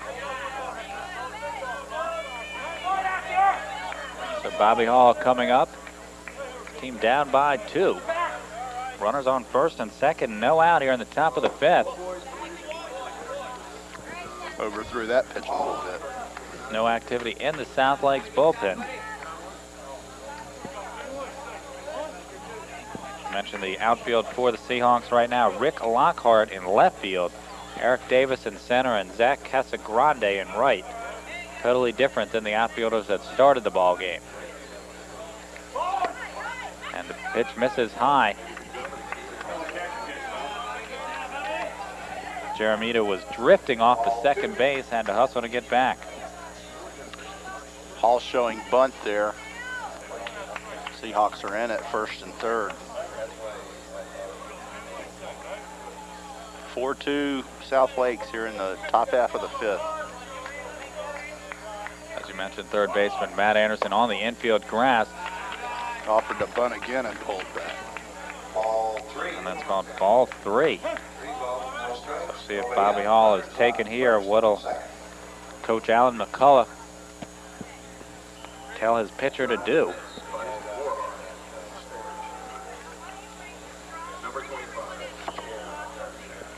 David Barr out having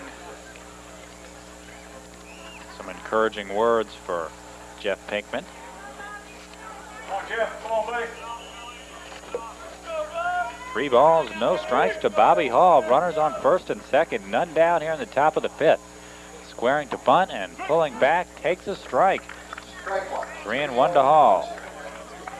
Come back, get him, Jeff. Come back, get him, buddy. Come on now. And this is not when you want to load the bases, as the 3, 4, 5 hitters do up. Justin Kelly on deck, to be followed by Bob Marcus.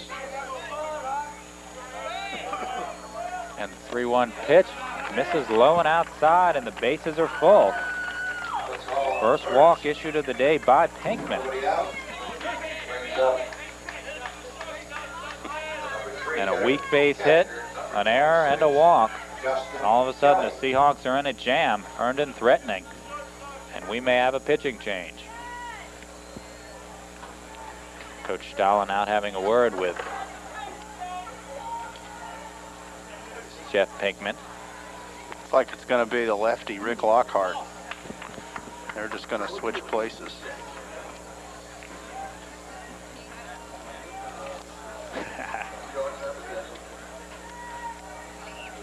Lockhart was warming up in the bullpen. Now coming in to pitch for the South Lake Seahawks, number 42, Rick Lockhart, and moving into left field, number 21, Jeff Pinkman. So Jeff Pinkman to left field, and Rick Lockhart on to pitch.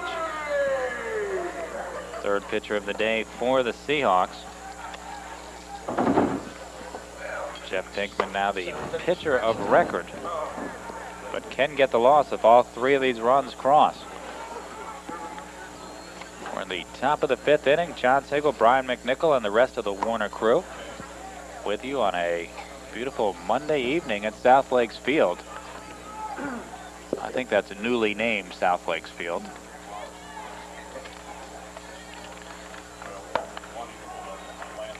4-2 lead for the Seahawks, mainly on the strength of Troy Allen's 4th homer of the year. Picked up 3 RBIs on the 3-run shot. Just below the scoreboard. And right, and Troy Allen's stock as a baseball player going through the roof these days, batting in the vicinity of 550.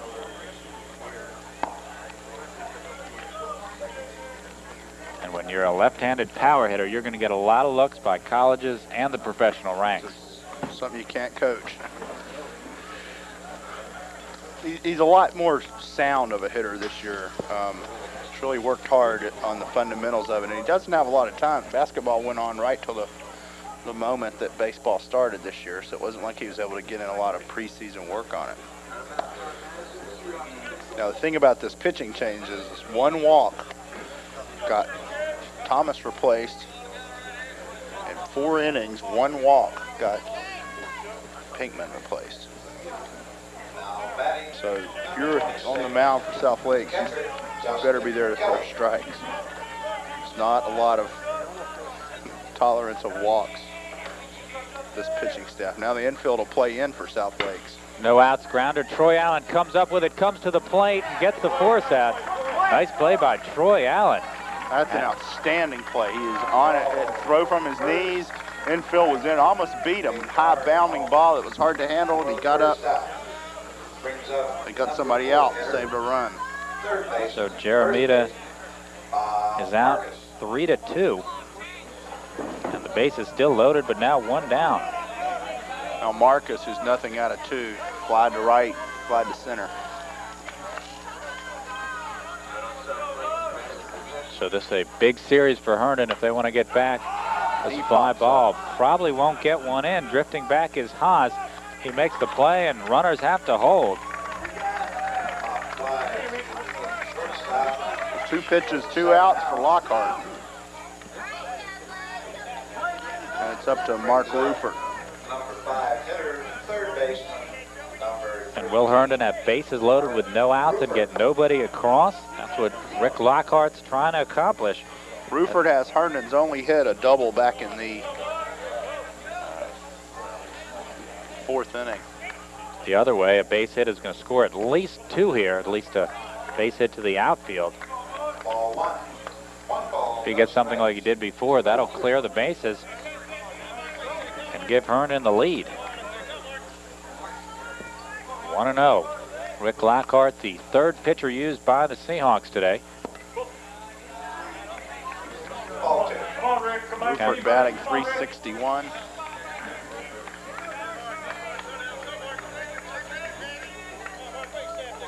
Doubled and scored in the 4th inning.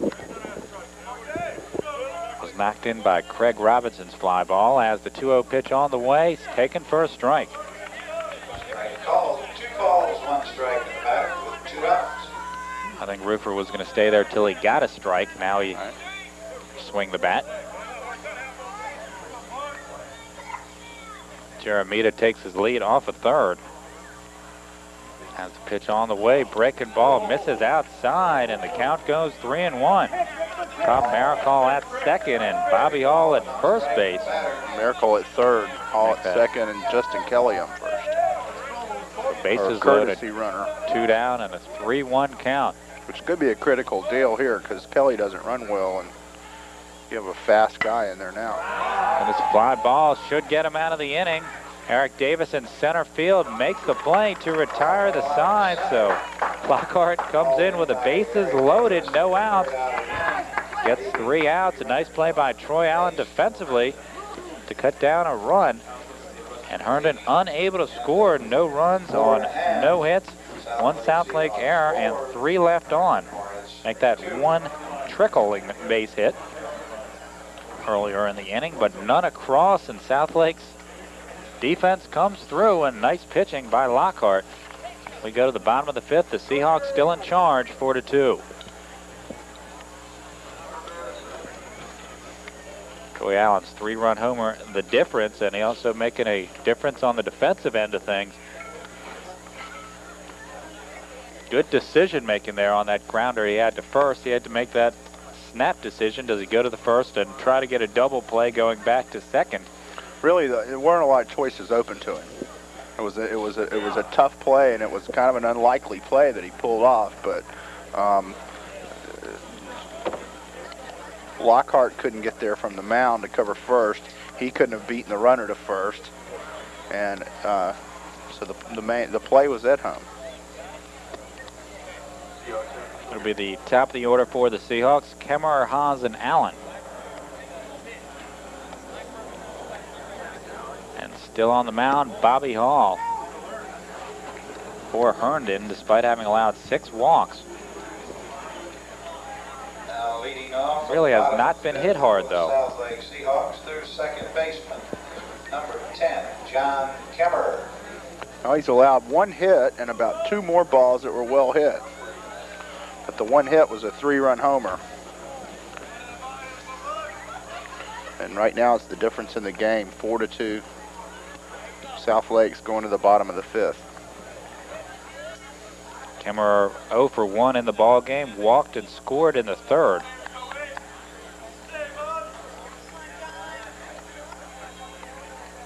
Was on base when Troy Allen smashed it over the right field fence. Pitch called strike 1. No balls, 1 strike on Kemmerer. Nobody on and nobody out in the bottom of the 5th. Still is activity in the South Lakes bullpen. As this one bunted nicely down the 3rd baseline. Will it go foul? Yes, it does. Uh-oh. Going to be an argument here. It looked like he touched it in fair territory. But Coach Dahlin does not agree, kicking the Foul. chalk in that area, saying it hit his leg, but he's not going to win this argument. It's kind of an odd pitch that Kemmerer bunted at, high and outside pitch. Bunting for a base hit there, nobody on, of course, and Rupert playing even with the bag, normal 3rd base depth with no one on, and he would have had it beaten out relatively easily, it looked like. So now 0-2. Outfield not deep and slightly around the opposite field against Kemmerer.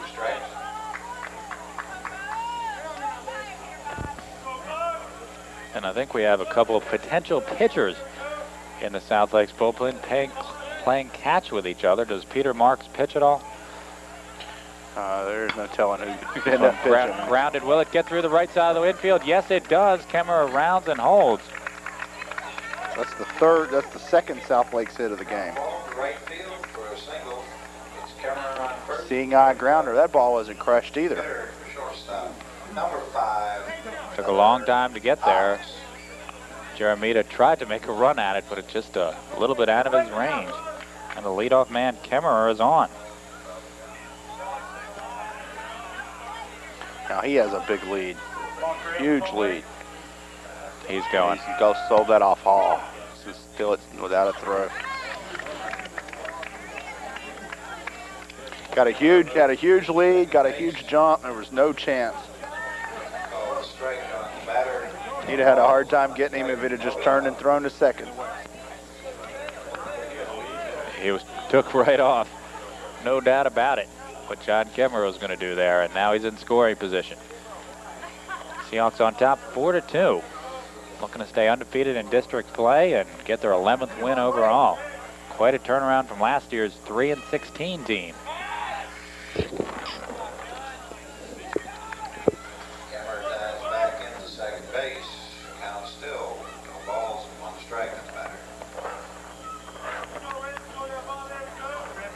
Now Hall, he didn't pay much attention to him when he was on first. Now he's preoccupied with him.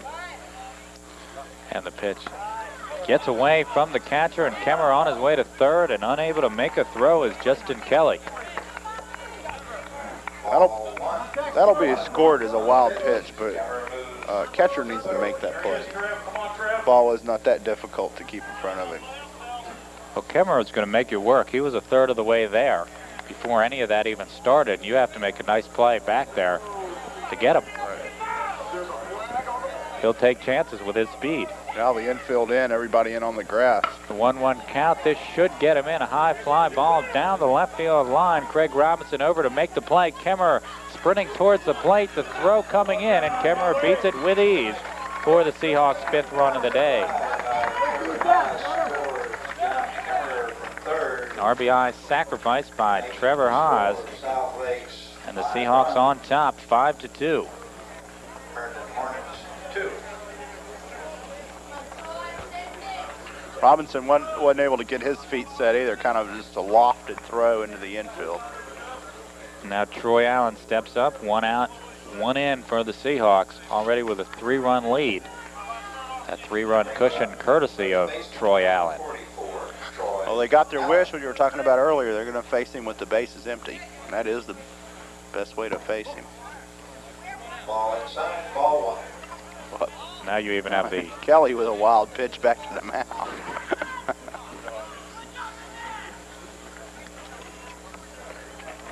as opposed to last time when there were runners at 2nd and 3rd, even though I guess they could have walked him. Actually, runners at 1st and 3rd, I guess you could have walked him. You don't want to be that fearful of one batter, but if there's one guy on the Seahawk lineup that can do the damage long distance, it's certainly Troy Allen. Ball 2. 2 balls. You know, we talk about this in basketball and in football, how these guys all know each other. Well, in baseball, they're teammates in the summer on the American Legion team out here. Ooh, huge swing and a miss there. Got a little breeze going up here with that one. See, that's the Troy Allen we saw a lot last year. Right. But the Legion team, which was basically Herndon's outfield, South Lake's infield, was 24-5. Troy Allen getting a piece of that breaking ball, and that seems to be what he's improved on more than anything, is those breaking pitches. There's a curveball that he hit over the fence for his 3-run homer.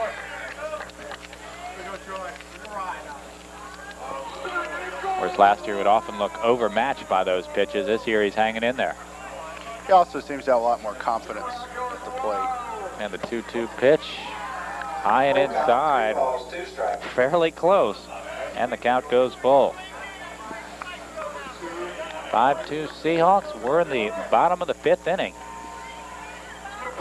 Herndon and South Lakes renewing their baseball rivalry. Herndon won the first one this year, or rather South Lakes did, in extra innings. As Troy Allen draws the walk. Herndon won it in, rather South Lakes won it in 10 innings by the count of 7-6. That was scheduled to be a 7-inning ball game. Now Davis, who is nothing out of 1. He walked, was forged out in the 2nd, and struck out looking in the 3rd. But has had a nice day in the field. That's right. One of the better pitches Hall has thrown today. Nice curveball he was called out on last time up. Just froze him. And Troy Allen's off, swing and a miss. The throw to 2nd bounces in, and Troy Allen with a stolen base. Oh, make contact, big guy. Come on now, just contact. On that pitch, strike 1. Count on the batter, no balls, 1 strike with 1 out. And the Seahawks have not been caught stealing. They've been picked off once.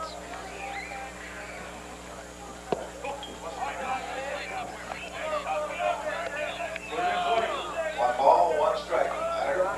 1 out here for Eric Davis. Troy Allen at 2nd, a 5-2 Seahawk lead. Light starting to take over South Lakes Field. A play on at 2nd. You can really see Troy Allen's size there as compared to Chuck Piscopo, the shortstop of Herndon. Really a nice 6'5", rangy frame. Right. And he's actually gotten a lot bulkier this year. Called strike, 1 ball, 2 strikes. Batter with 1 out, runner on 2nd base. For the first time, the crowd showing their disapproval with a call. You know, when I was in Louisiana, we had a guy who was a 1-2 pitch, swing and a miss, and gets away from the catcher and Getting to safe at first is Eric Davis. Strikes out, but makes it to first anyway. That's been that sort of day, I guess, as Troy Allen advances to third. Moves down to first base.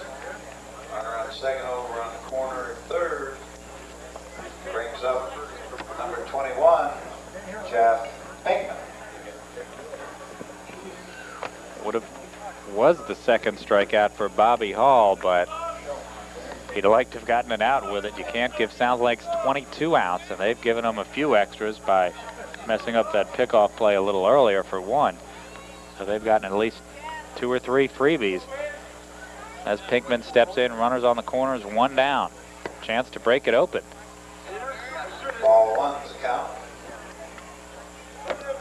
I was saying we had a guy there who was an all-star basketball player, and he started to came on late in baseball, kind of like Troy Allen, and people, raised a lot of eyebrows when he was thinking about doing baseball instead of basketball, and he chose baseball. Ended up making the right choice. It was Lee Smith.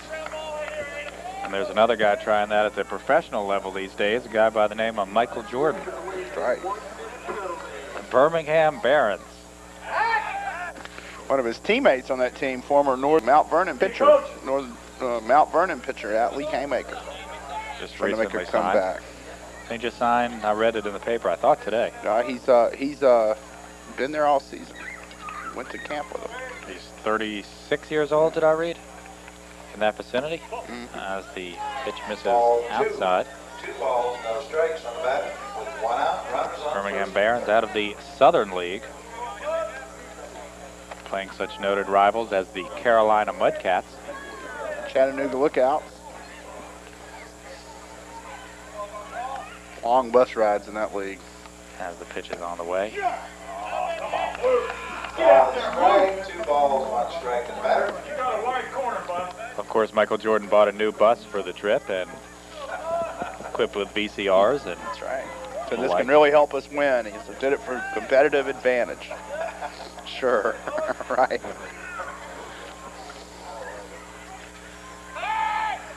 But he was doing an excellent job there. Went into a bit of a cold streak, but was batting. Count remains 2 Was balls. it 330 there for a while? All right. He's down into the 250s now, I think. Come on, Cap. Come on, Cap. And we've already seen the first game of the Here, Bulls-Knicks series as the pitch is on the way. Misses high. Ball high, 3 and 1. balls, 1 strike. And the Bulls definitely seem to miss number 23. Well, who wouldn't? He's probably your greatest player of all time.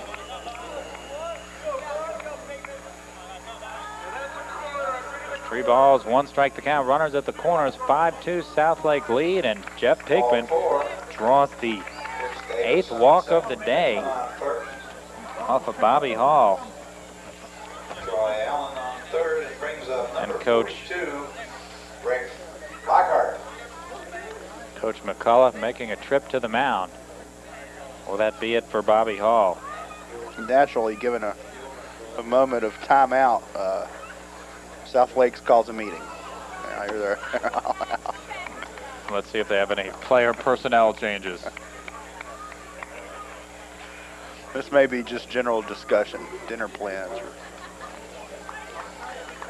Well, Coach Stallin, watching him in practice, he's giving instructions off of every little thing. Every time a ball's hit to the outfield, as we have a new pitcher, and just on a fungo, he's telling guys what to do. Every hitter in, he's telling them to move their feet. Ben Curtis coming on for Coming into the ball game for the Herndon Hornets. Herndon now, 1 and 2 with 2 saves. Curtis. As he had saved the game, faced down the toughest Marshall hitters last Friday.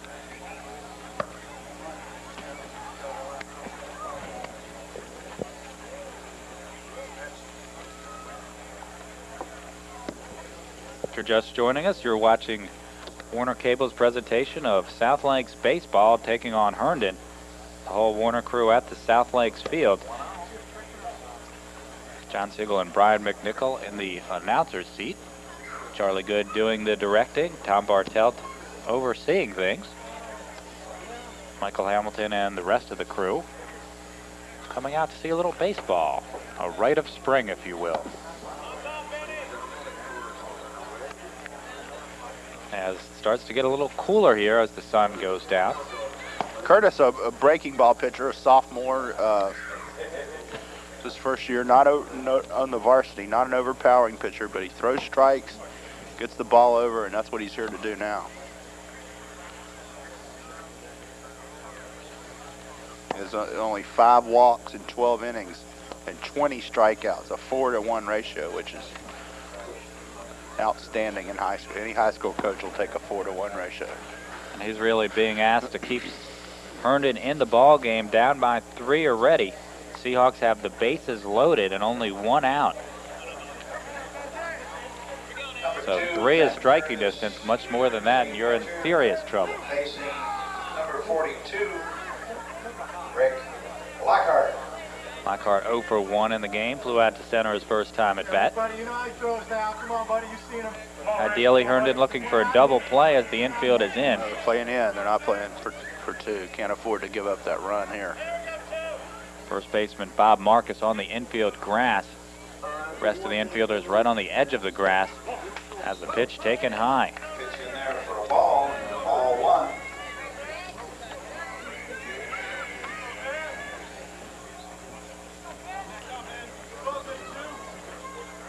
Southlakes won the first game of this set, 7-6 in extra innings. Looking for the regular season sweep. Fastball strike, and it's 1-1. Pitch in there for a strike, evening the count. 1 ball, 1 strike with 1 out, bases loaded. Come on, Rick, come on now. Put it in play, guys. Gotta hit it. Bottom of the 5th inning here at Southlakes Field.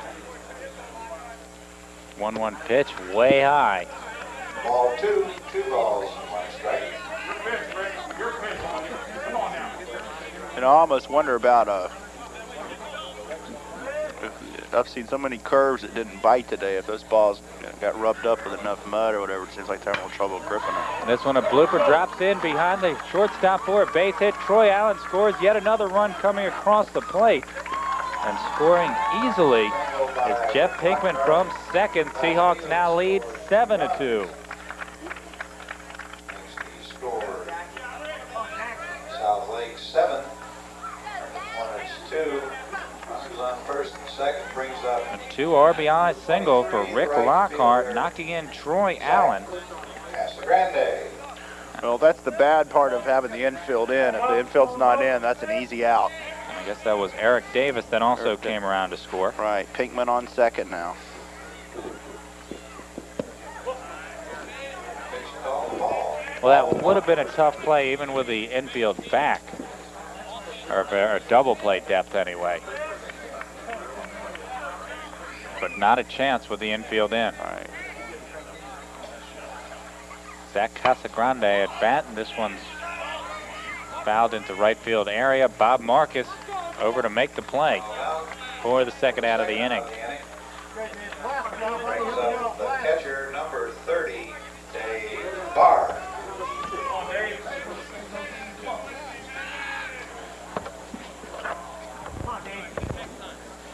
Dave Barr walked in his first plate appearance. Third catcher used by the Seahawks this afternoon. As the pitch misses high, Rob Kitchell started. He caught for starting pitcher Dave Thomas, which only went 3 batters. Then Dave Belovich came in. And now David Barr in the ball game for the Seahawks.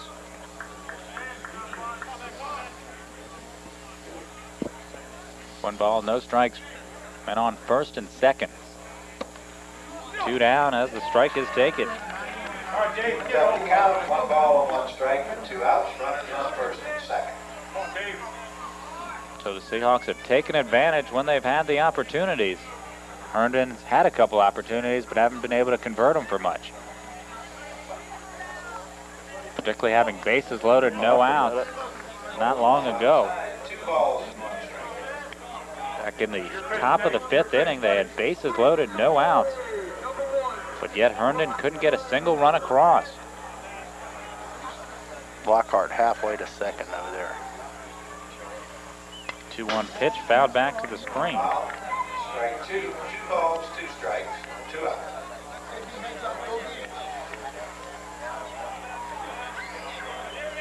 So if you say there's one key inning in this ball game other than Troy Allen's 3-run homer, it's the 5th. When Herndon had opportunities that it couldn't capitalize on, and South Lakes has capitalized on its opportunities. South Lakes had bases loaded with 1 out, and so far has gotten 2 in. And Dave Barr caught looking to retire the side. First strikeout for Ben Curtis, but the Seahawks do the damage. As they get 3 runs. 2 hits. And no Herndon errors, or will that strikeout to first go? That'll go as a wild pitch. No errors, and 2 Seahawks left on. And the Seahawks well in charge here as we head to the 6th. South Lakes on top of Herndon, 7-2.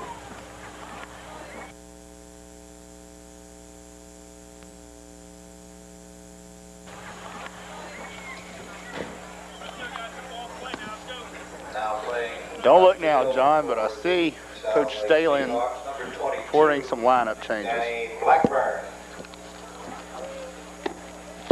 Danny Blackburn we hear now in the ball game. In left field.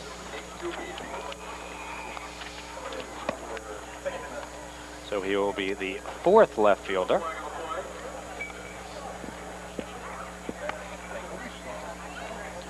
And he'll bat in Jeff Pinkman's slot, that being the number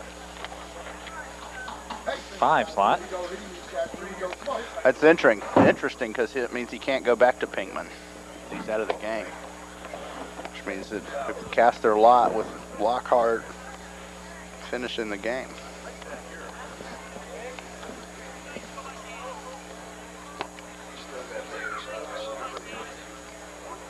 Or Eric Davis in relief, another left-hander.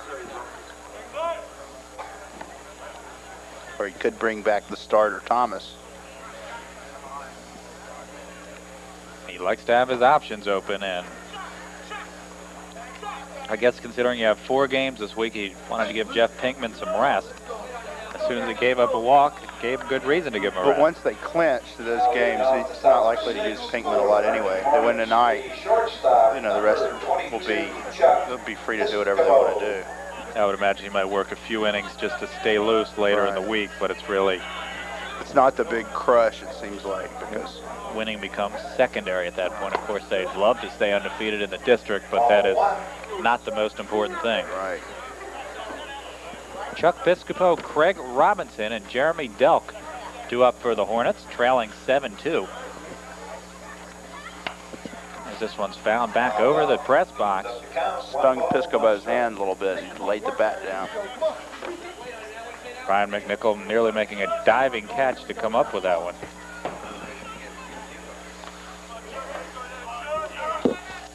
They call them Louisiana Lightning. If I pay him enough. That's the 1-1 pitch. That one got away from him. A little outside. What was Ron Guidry's nickname? That was his nickname. Louisiana Lightning, okay. They used to have the games on the radio only when he pitched. So like every 4th Yankees game would be on the radio. As this one's a shot down the left field line. Blackburn giving chase and dropped the ball. Not sure if he lost it in the lights, but a very makeable play not made. Brings up number 14, 7-hitter, left fielder. So if you're down 5 in the 6th, that's a good way to start.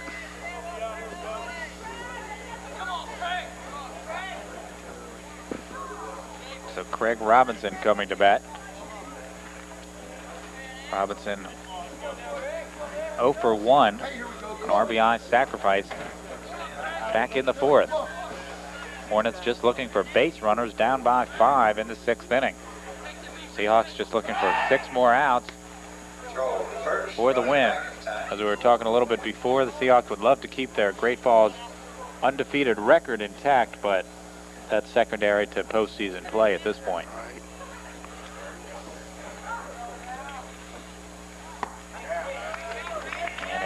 Wade Big did a whiff that time by Robinson.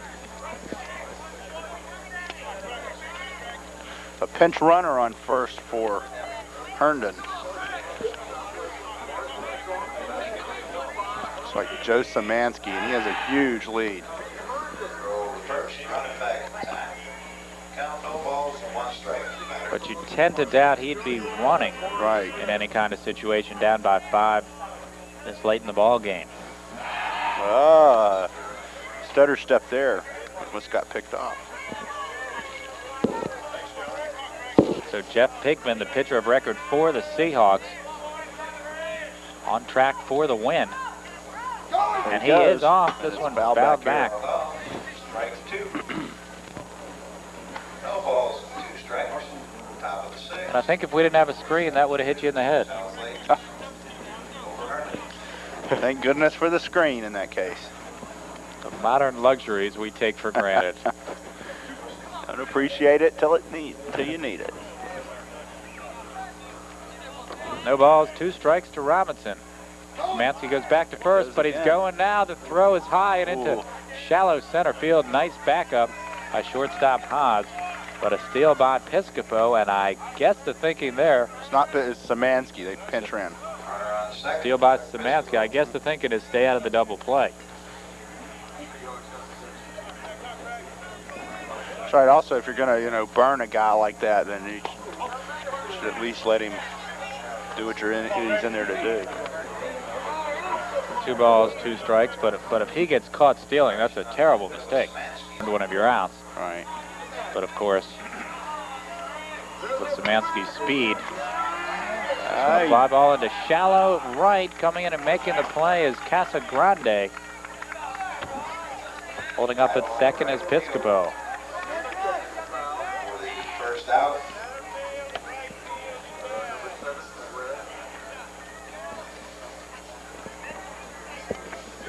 And the interesting thing is we talked about the substitutions a little earlier, that high school you can substitute, so you can have more flexibility with that. As you head up the line into college and professional ball, you cannot substitute.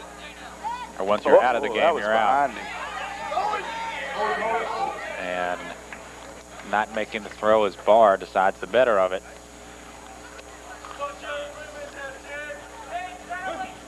So Piscopo goes to third on the wild pitch. Delk gave a little stare out there at the mound. That pitch was behind him. There are certain sports where substitutions are a huge part of the game because you're only allowed a few of them. I believe soccer, you're only allowed a handful. Not sure if in lacrosse, I assume that's free substitution. Yeah.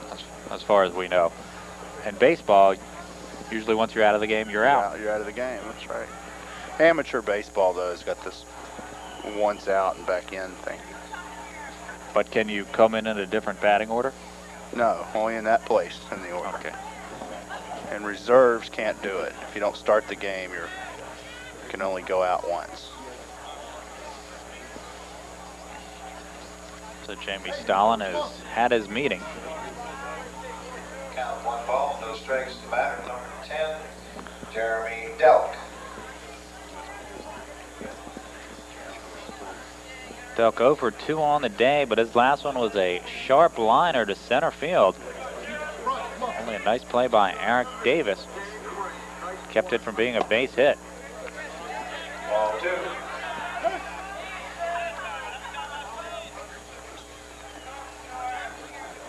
Now Barr out to talk to him.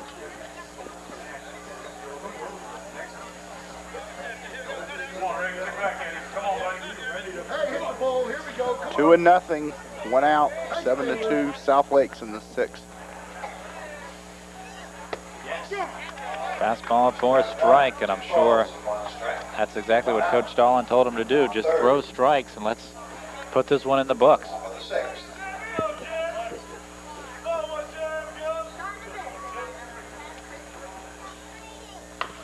2-1 grounded foul. Foul ball, even to count, 2 balls and 2 strikes.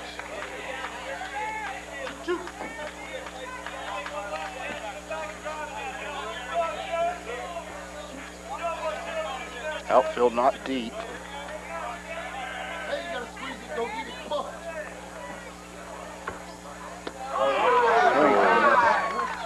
Nice breaking pitch from Rick Lockhart to record his first strikeout. So getting back to Ron Guidry, how old were you when these games were on the radio? So I was in high school, 16, 17.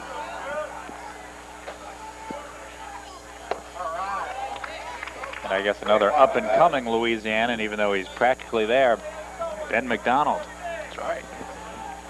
A lot of them on the Orioles now. Him and Smith. Jack Voigt played at LSU. Have a pitcher in AAA named O'Donohue that was on LSU.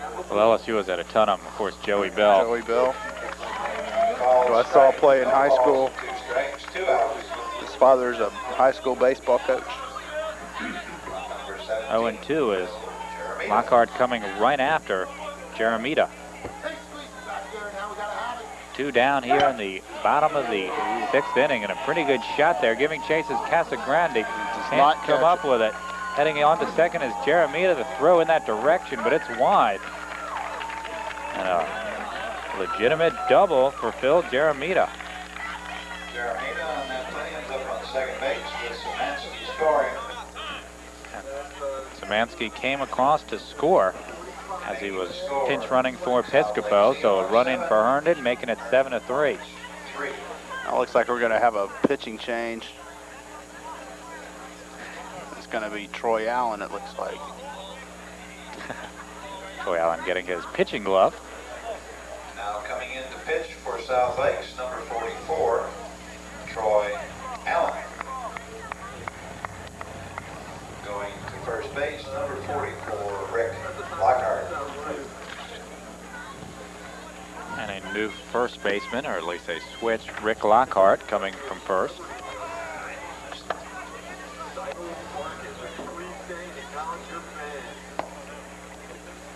So Lockhart to this point,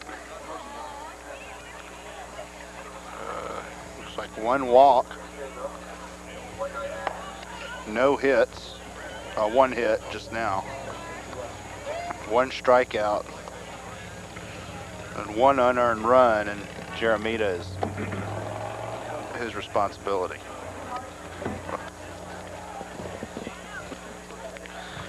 Catcher's having a little problems getting the ball back to the mound at times tonight.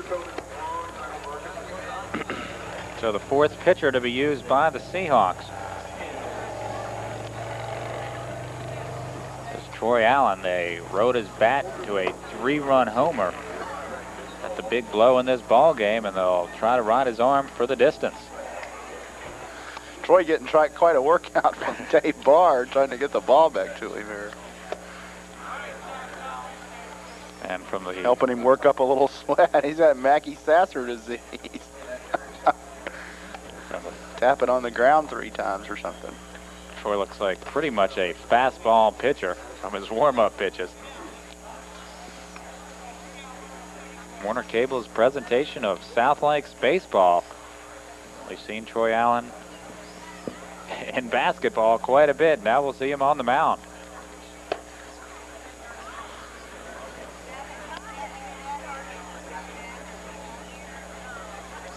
Problem here is that South Lakes has burned a lot of its bridges on pitching. It's they really need Troy to be effective here. 2 out, runners on No second easy base. hitter he starts with either. Leadoff hitter, center fielder, number 6, Tommy Marical. Well, Coach Stalin took Jeff Pigman out of the ball game, possibly to control himself from not wanting to put him back in pitching. Let him save his arm for later in the week and heading towards the playoffs. But the district's not clinched yet, and this is a pretty potent team to run out of pitching against. 2 down here in the bottom of the 6th. Runner at second. A 7-3 Seahawk lead.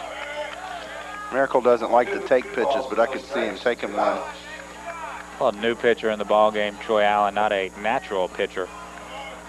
Make him throw a strike. That's right. I think I'd wait and see one. 2-0 pitch to Miracle is high. Hasn't been close yet. 3-0, and I think David Barr out to give him some pitching tips.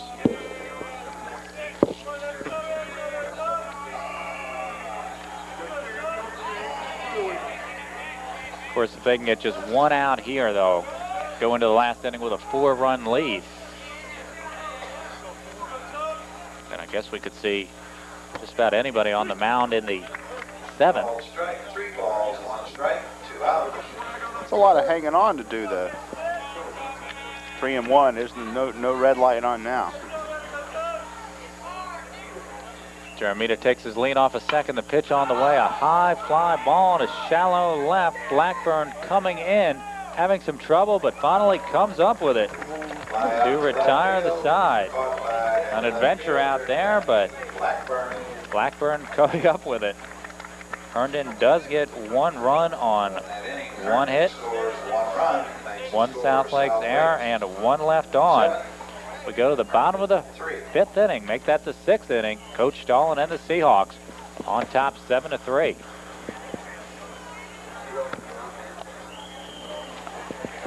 Seahawks have been through 4 pitchers. Now they're on their 4th pitcher, 4th or 5th, 4th pitcher. And we have a new pitcher finally for Herndon. No, it's who finished last inning, Curtis. Oh, okay. I got used to seeing Bobby Hall so much.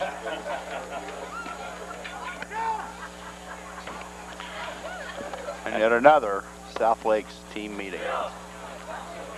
And Herndon has to feel some signs of life. They got 1 in that inning. They know they're not going to have to face Pinkman in the 7th. They're 4 deep now into the South Lakes pitching staff. The other pitchers have struggled somewhat.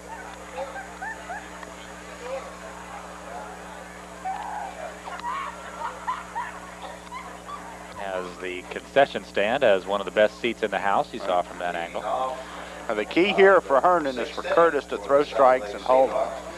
Make them earn it. Number 2, Matt Anderson. Matt Anderson will lead things off, followed by John Kemmerer and Trevor Haas. Anderson nothing out of 1. He walked and scored back in the 3rd and popped to short in the 4th. And if the Seahawks can get something going, Troy Allen would get another at bat.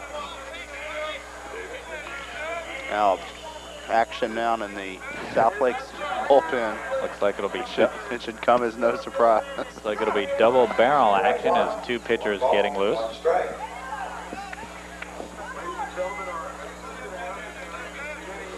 Looks like Eric Davis is going to be on one side. And a swing and a miss. Anderson unable to catch up with that fastball. Matt Anderson at bat. Come on, Manny. Come on, Manny.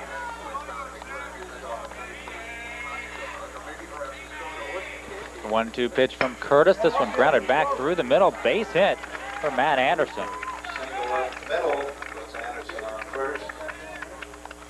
Brings up leadoff hitter number 10, second base. South Lakes has had the leadoff man on quite a bit here. 3 of the 5 innings, now 4 out of 6 innings, the Seahawks have gotten their leadoff man on.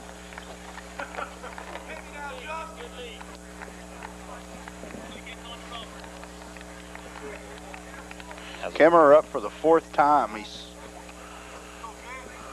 walked, singled, grounded to second. And the runner going. The throw's a nice one. Looks like they got him if he held on to the ball. No, he didn't. Not hold on to the ball. Stolen base. Umpire Matt Anderson. waiting to see if the ball was held on to. Throw was there. Nice play from Justin Kelly. Ball on the batter. Come on, John. There he is, buddy. So now Kemmerer with a runner in scoring position.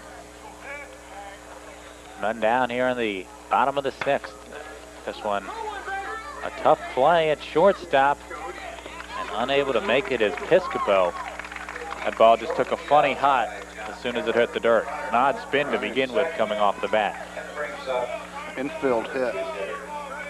shortstop Trevor Have a new shortstop in the game, too.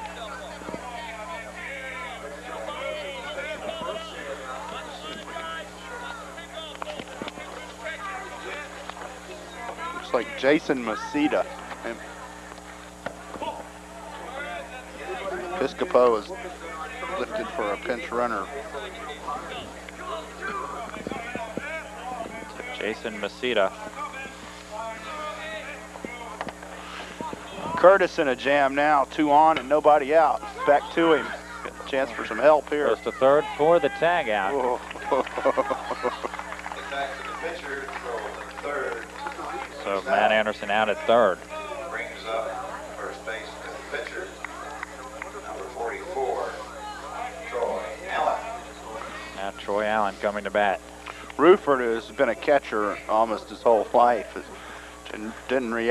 Reacted like a catcher to that. He didn't even make a move toward third. He caught the ball and tagged out the runner, which is a lot more dangerous than just getting over and making the put out. And ducks on the pond for Troy Allen. Already has a 3-run homer. Takes a biting, breaking ball for a strike. No balls, 1 strike, 1 out. Runners on first and second. His earlier home run came off a 1-1 count on a breaking pitch. That was off the starting pitcher Bobby Hall.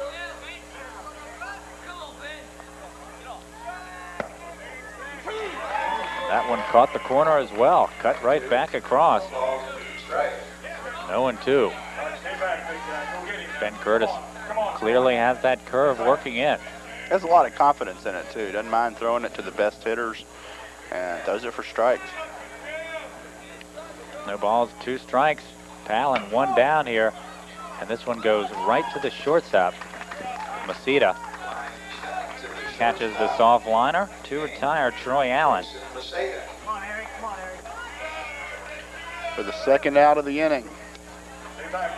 Brings up center fielder, So Troy Allen number 38, will seemingly end the ball game with 4 RBIs. Going 1 for 3 and a walk. Now that Davis is batting, Colin McMahon has taken his place in the bullpen. First pitch, called strike. Giving a new term to the term all-around baseball player.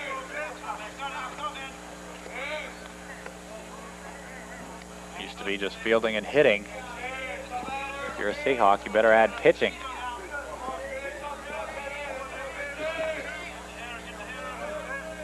No balls, 1 strike to Davis. Swung right through that curveball. Count, no balls and 2 strikes, 2 outs. Runners on 0-2 to Davis. Davis 0 for 2, struck out twice, but reached base on his last strikeout as it got by the catcher. Wicked curve there, but it went outside. Trying to get him to chase one on 0-2.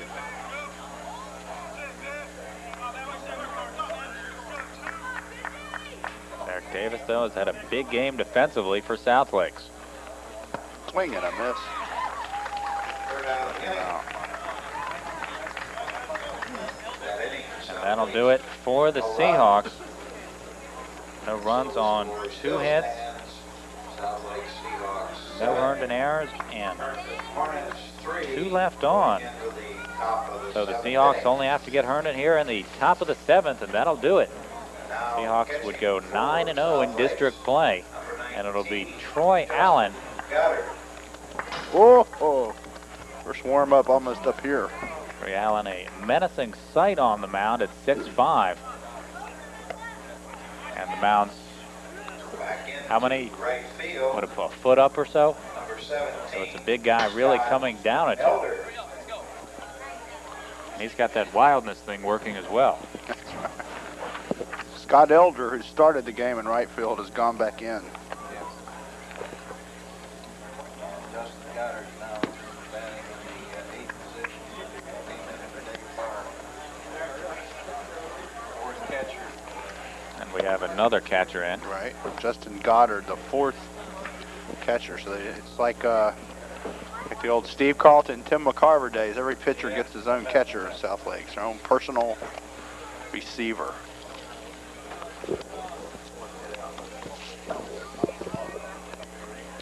And Troy Allen, at this point, it's not a save opportunity. They're looking to close things out, and you mentioned this might be the clincher. Oh, they clinch the league title if they win. Okay. So South Lake's 3 outs away from winning the Great Falls District regular season title. And just as they won the basketball with Troy Allen in the middle of things, they'll try to win baseball with Troy Allen in the middle of things on the mound. Re-entering the game is number 8, Hall.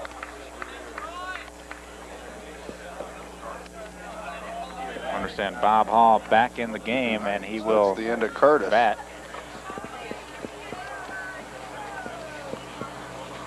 So we'll have another. We'll have another Herndon pitcher in the bottom of the 7th. Well, if Herndon gets 4 runs or more on the board. There is action down there just in case. It's a right-hander, but I can't tell who it is. Bobby Hall batting .216. 2 home runs and 7 RBIs, so he does show some power. The big right-hander bounces it up there. 58-foot fastball there. Ball on the batter. Troy just trying to get it in the strike zone. I think Goddard could come away with a full game's worth of bumps and bruises out of this 1 inning. 2 balls, 1 strike. Troy and Coach Stalin will take their chances if he can get it across. And we have a new pitcher, Allen, 2 pitches. Eric Davis, coming in from center field. Now coming in to pitch for the Seahawks, number 38. Well, they are at a 2-0 count. And Troy Allen heading towards the outfield. Will he take over in center? Field, number 44, Troy Allen. And of course, a team meeting. The umpire slowly making his way out to break that up. So Davis will inherit a 2-0 count on Bobby Hall. Hall leading off for the Hornets here in the top of the 7th. 7-3. South Lakes with the lead, looking to clinch the district title here.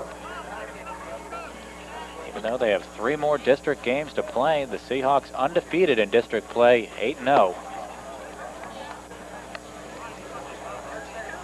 Right now, Jeff Pinkman, the pitcher of record for the Seahawks, would get the win if things hold to form. Bobby Hall would get the loss for the Hornets.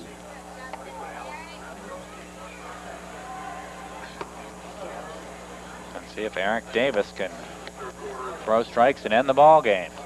Davis some good pop on his fastball, but that's the first strike he's thrown in the warm-ups.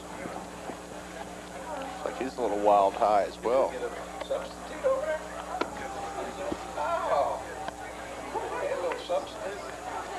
Has a beautiful night out here at South Lakes. Looks like Coach Bob Grauman there watching some action. Right. Now the assistant athletic director here at South Lakes, also the football coach, and they had a 5 season. Number 8, Hall. Much more than what a lot of people expected. Eric Davis, the pitcher for South Lakes. But Brian McNichol predicted that. That's right. 2-0 count on Bobby Hall.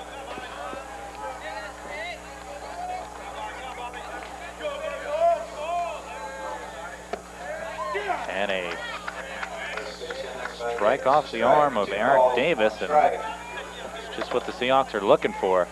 Let them hit the ball in play, let the defense work. And the Seahawks hope that'll be enough to bring home the victory. Fouled off. Evens up the count. 2 balls, 2 strikes. Bobby Hall will be followed by Justin Kelly and Bob Marcus. The whole Herndon team standing up in front of their bench, in front of the dugout. Swing and a miss, and South Lake's 2 outs away First out. from a district title. Brings up number 26, the catcher, Justin Kelly. Now Kelly, nothing out of 1 officially. Bounced to second in the 3rd, and he walked in the 1st, walked in the 5th. Big lefty hitting catcher.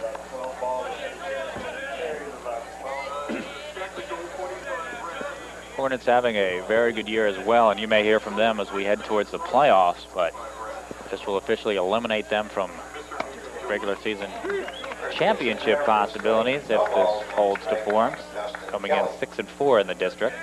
Well, this eliminates everybody here. Eric Davis rocks and deals. This one a little low. 1-1. One ball, one strike, and better. Yeah, Jeff, you there now, buddy. Here we go, Eric. Let's go, buddy. Even though the Seahawks have to come right back tomorrow, so they can't celebrate too long, even if they do pull off the win. Strike, one ball, two strikes, one out. Nice breaking pitch from Davis, and the count goes 1-2. Troy Allen now in center field for the Seahawks. He and Davis just swap slots. Fouled off.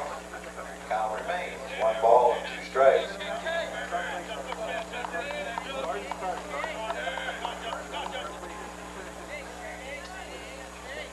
That's a nice shot of home plate here at South Lakes Field.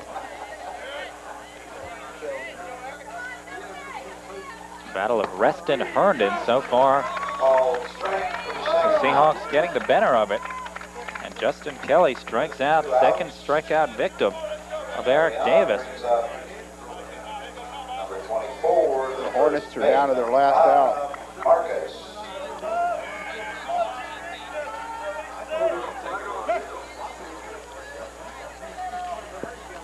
Davis is not attempting to fool him any, just fastball, fastball, fastball. Marcus 0 for 2, and he takes strike one. Pitch in there, called strike.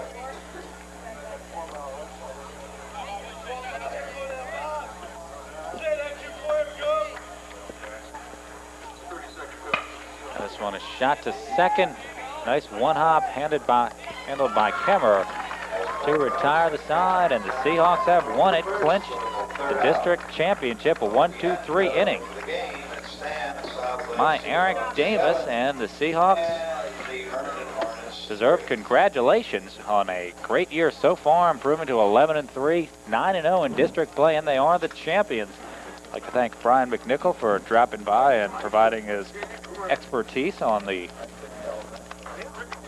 baseball field. Any last words, Brian? Well, I think you're looking at two teams that could make an impression in the regional tournament. South Lake's obviously going good, 9-0. Eric Davis, huge seventh inning coming in. He's cheered up a little now. They appear to be smiling as they walk apart. Dave Thomas back out on the mound for his third inning of work. Thomas has worked some 23 innings this year, a record of 2-0 coming in with a 5.17 ERA. About 18 runs, 17 of those earned, 21 hits in 23 innings, a pretty good average there. 23 strikeouts with 22 walks, that's what's hurt him. Still a record of 2-0. He's done the job keeping the Seahawks in the ball game early. He's benefited from a lot of those comebacks we were talking about earlier. They'd fall behind and on his watch, and then he'd leave and they'd come back and he'd be off the hook. So the hitters have taken good care of Dave Thomas. Jeff Hickman has been the beneficiary. Hickman 6-0 on the year, although I believe he's 7-1 overall in the district. Right. I mean, overall. 7-1 overall, lost to West Springfield. Right fielder number 7, Nick Sorensen. Nick Sorensen, the number 8 hitter, playing right field, leading off for Marshall. He'll be followed by the 9 hitter Josh Silman and the leadoff man Ted Kinsman. Sorensen, one of the promising young athletes at Marshall. Sophomore, started in football, starting in baseball. He's one of the fastest guys in the school. You're looking for big things from him. The 0-1 fouled out of play. Lost in the woods behind the diamond here at Langley, 0-2. And I'm surprised we haven't had a few foul balls in the parking lot. If you're going to call him on, No balls, 2 strikes to Sorensen. And the 0-2, a high fly ball to right. Casagrande drifting towards the line and makes the grab. Pretty deep, but stayed up there. Baseballs must be kind of an expensive habit here because the field is surrounded on one side by woods and on the other by the parking lot. And if it hits the parking lot, the balls probably aren't playable anyway when they hit on that concrete.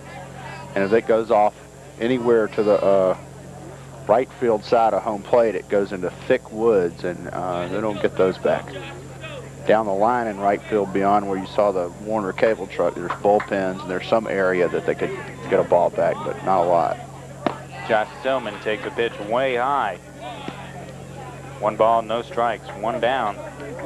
Still no score. Runs at a definite premium in this championship game.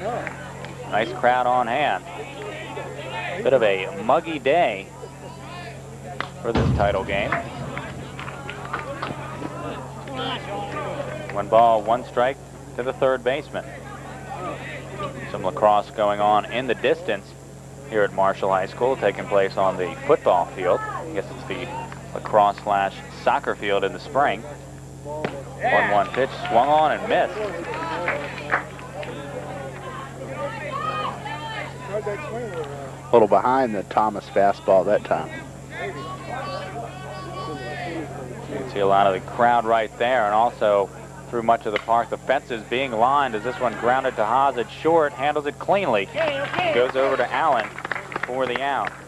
Tough play for Haas. Had an in-between bounce there. He really couldn't charge the ball, and he couldn't have gone any further back, and he got it kind of up higher than an infielder likes to get the ball. It's a tough play. He made it look easy.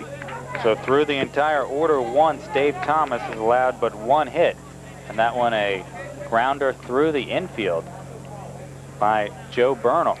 But this is the guy to look out for. Ted Kinsman had a 2-run homer in the win over Langley 3 days ago. Takes the ball outside. I guess if there's one guy you want to pitch somewhat carefully to, it's this guy Kinsman. Kinsman with 5 home runs, leading the Statesmen. Also a big part of the Statesmen football team. And this one a base hit into left towards the gap. Cut off by Davis. Kinsman on with a 2-out single. In fact, Kinsman plans to play football at the Navy next year. Number 9, Jason Ayu. Marshall made it all the way to the regional semifinals before losing to Langley.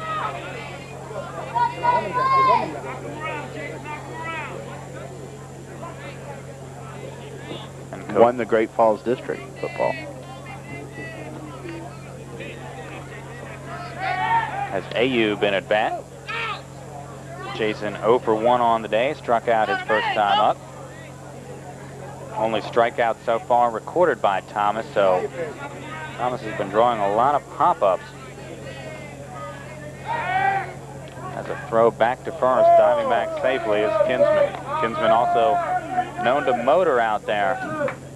As we say, he created the winning run in the bottom of the 7th against Langley. In the semifinals, he reached, I believe, on a base hit, went to second on a stolen base, third on a wild pitch. Scored on a sacrifice, he's off. The throw from Belovich, there, but the tag too late. Ted Kinsman draws his 29th stolen base of the year.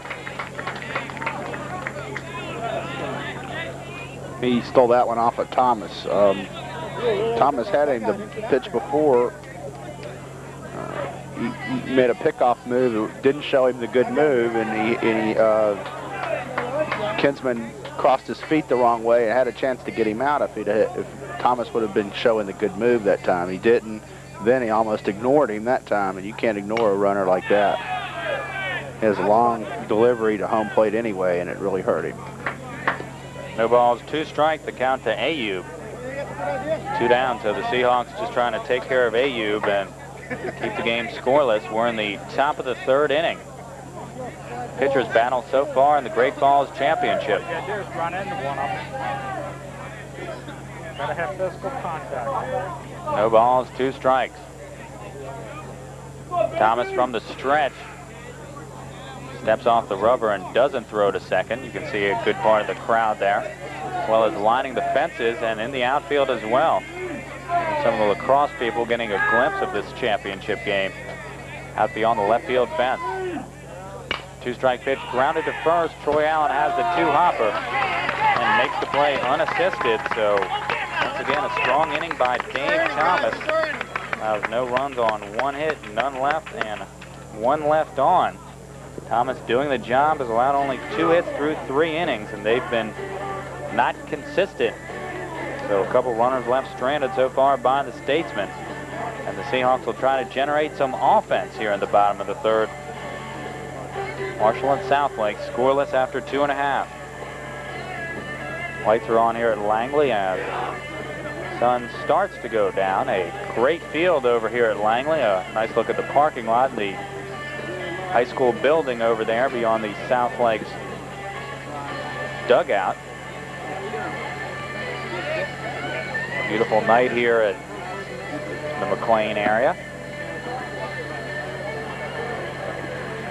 One of the few nights in baseball season that's felt like baseball season. Had some, actually the warmest games they probably played till now were some of the earliest games. Had warm, pretty warm April, pretty cold May to this point. But then you know that, you live here. We don't come out and spend 3 hours in the weather regardless every day, so we can hide out in the homes. They have to come out here and play baseball even in non-baseball conditions. Number 9 hitter Rick Lockhart will lead things off for the Seahawks, to be followed by the top of the order, John Kemmerer and Trevor Haas. So they'd love to get a few ducks on the pond for Troy Allen, scheduled 4th in this inning. Nick Hurd doing the job for the Statesmen on the mound so far.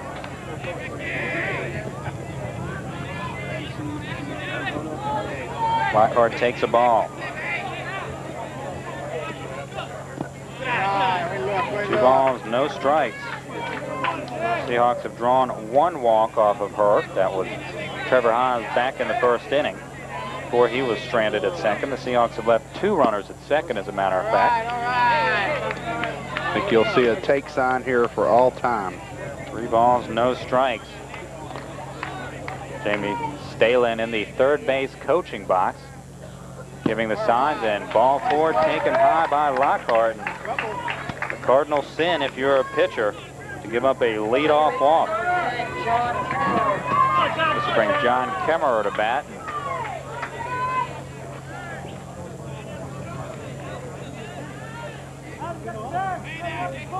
Crowd making some noise. Lockhart with 7 steals.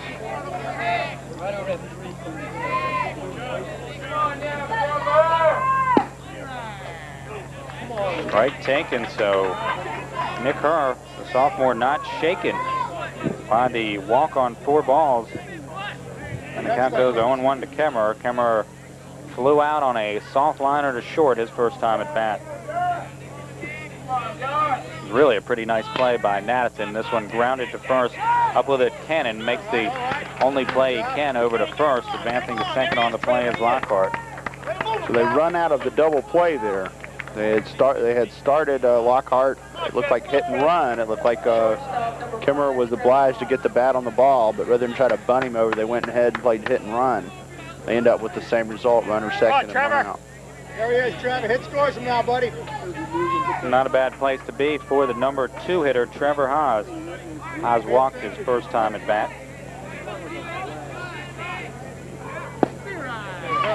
Although we're still early, you can get the sense that a couple runs are going to win this ball game. Strike 1 taken by Haas. A 1 pitch in the dirt. Good block by catcher McMahon. 1 ball, 1 strike.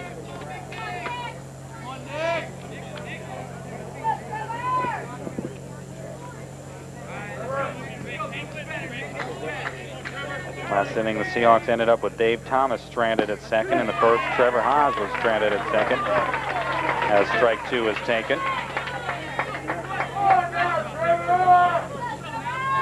1 ball, 2 strikes. Now Rick Lockhart over at second with 1 down. From the stretch, Herr, and this one A half swing called strike, and the throw to third gets away momentarily.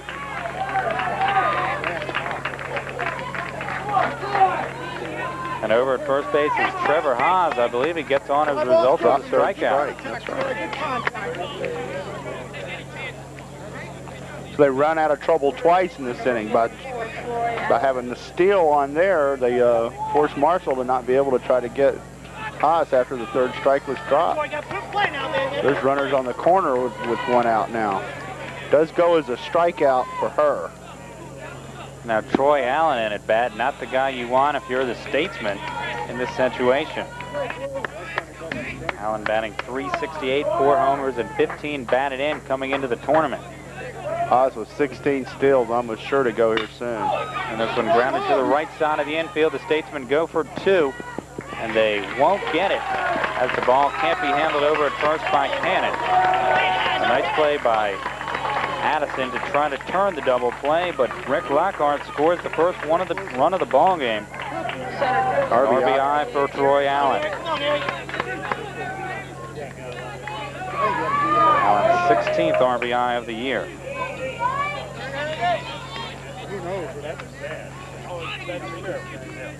That'll go as a fielder's choice.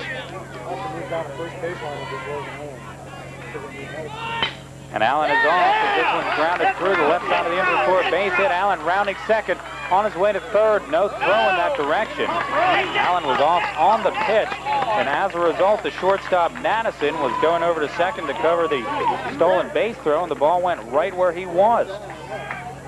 That's another time it's better to be lucky than good. They knew that with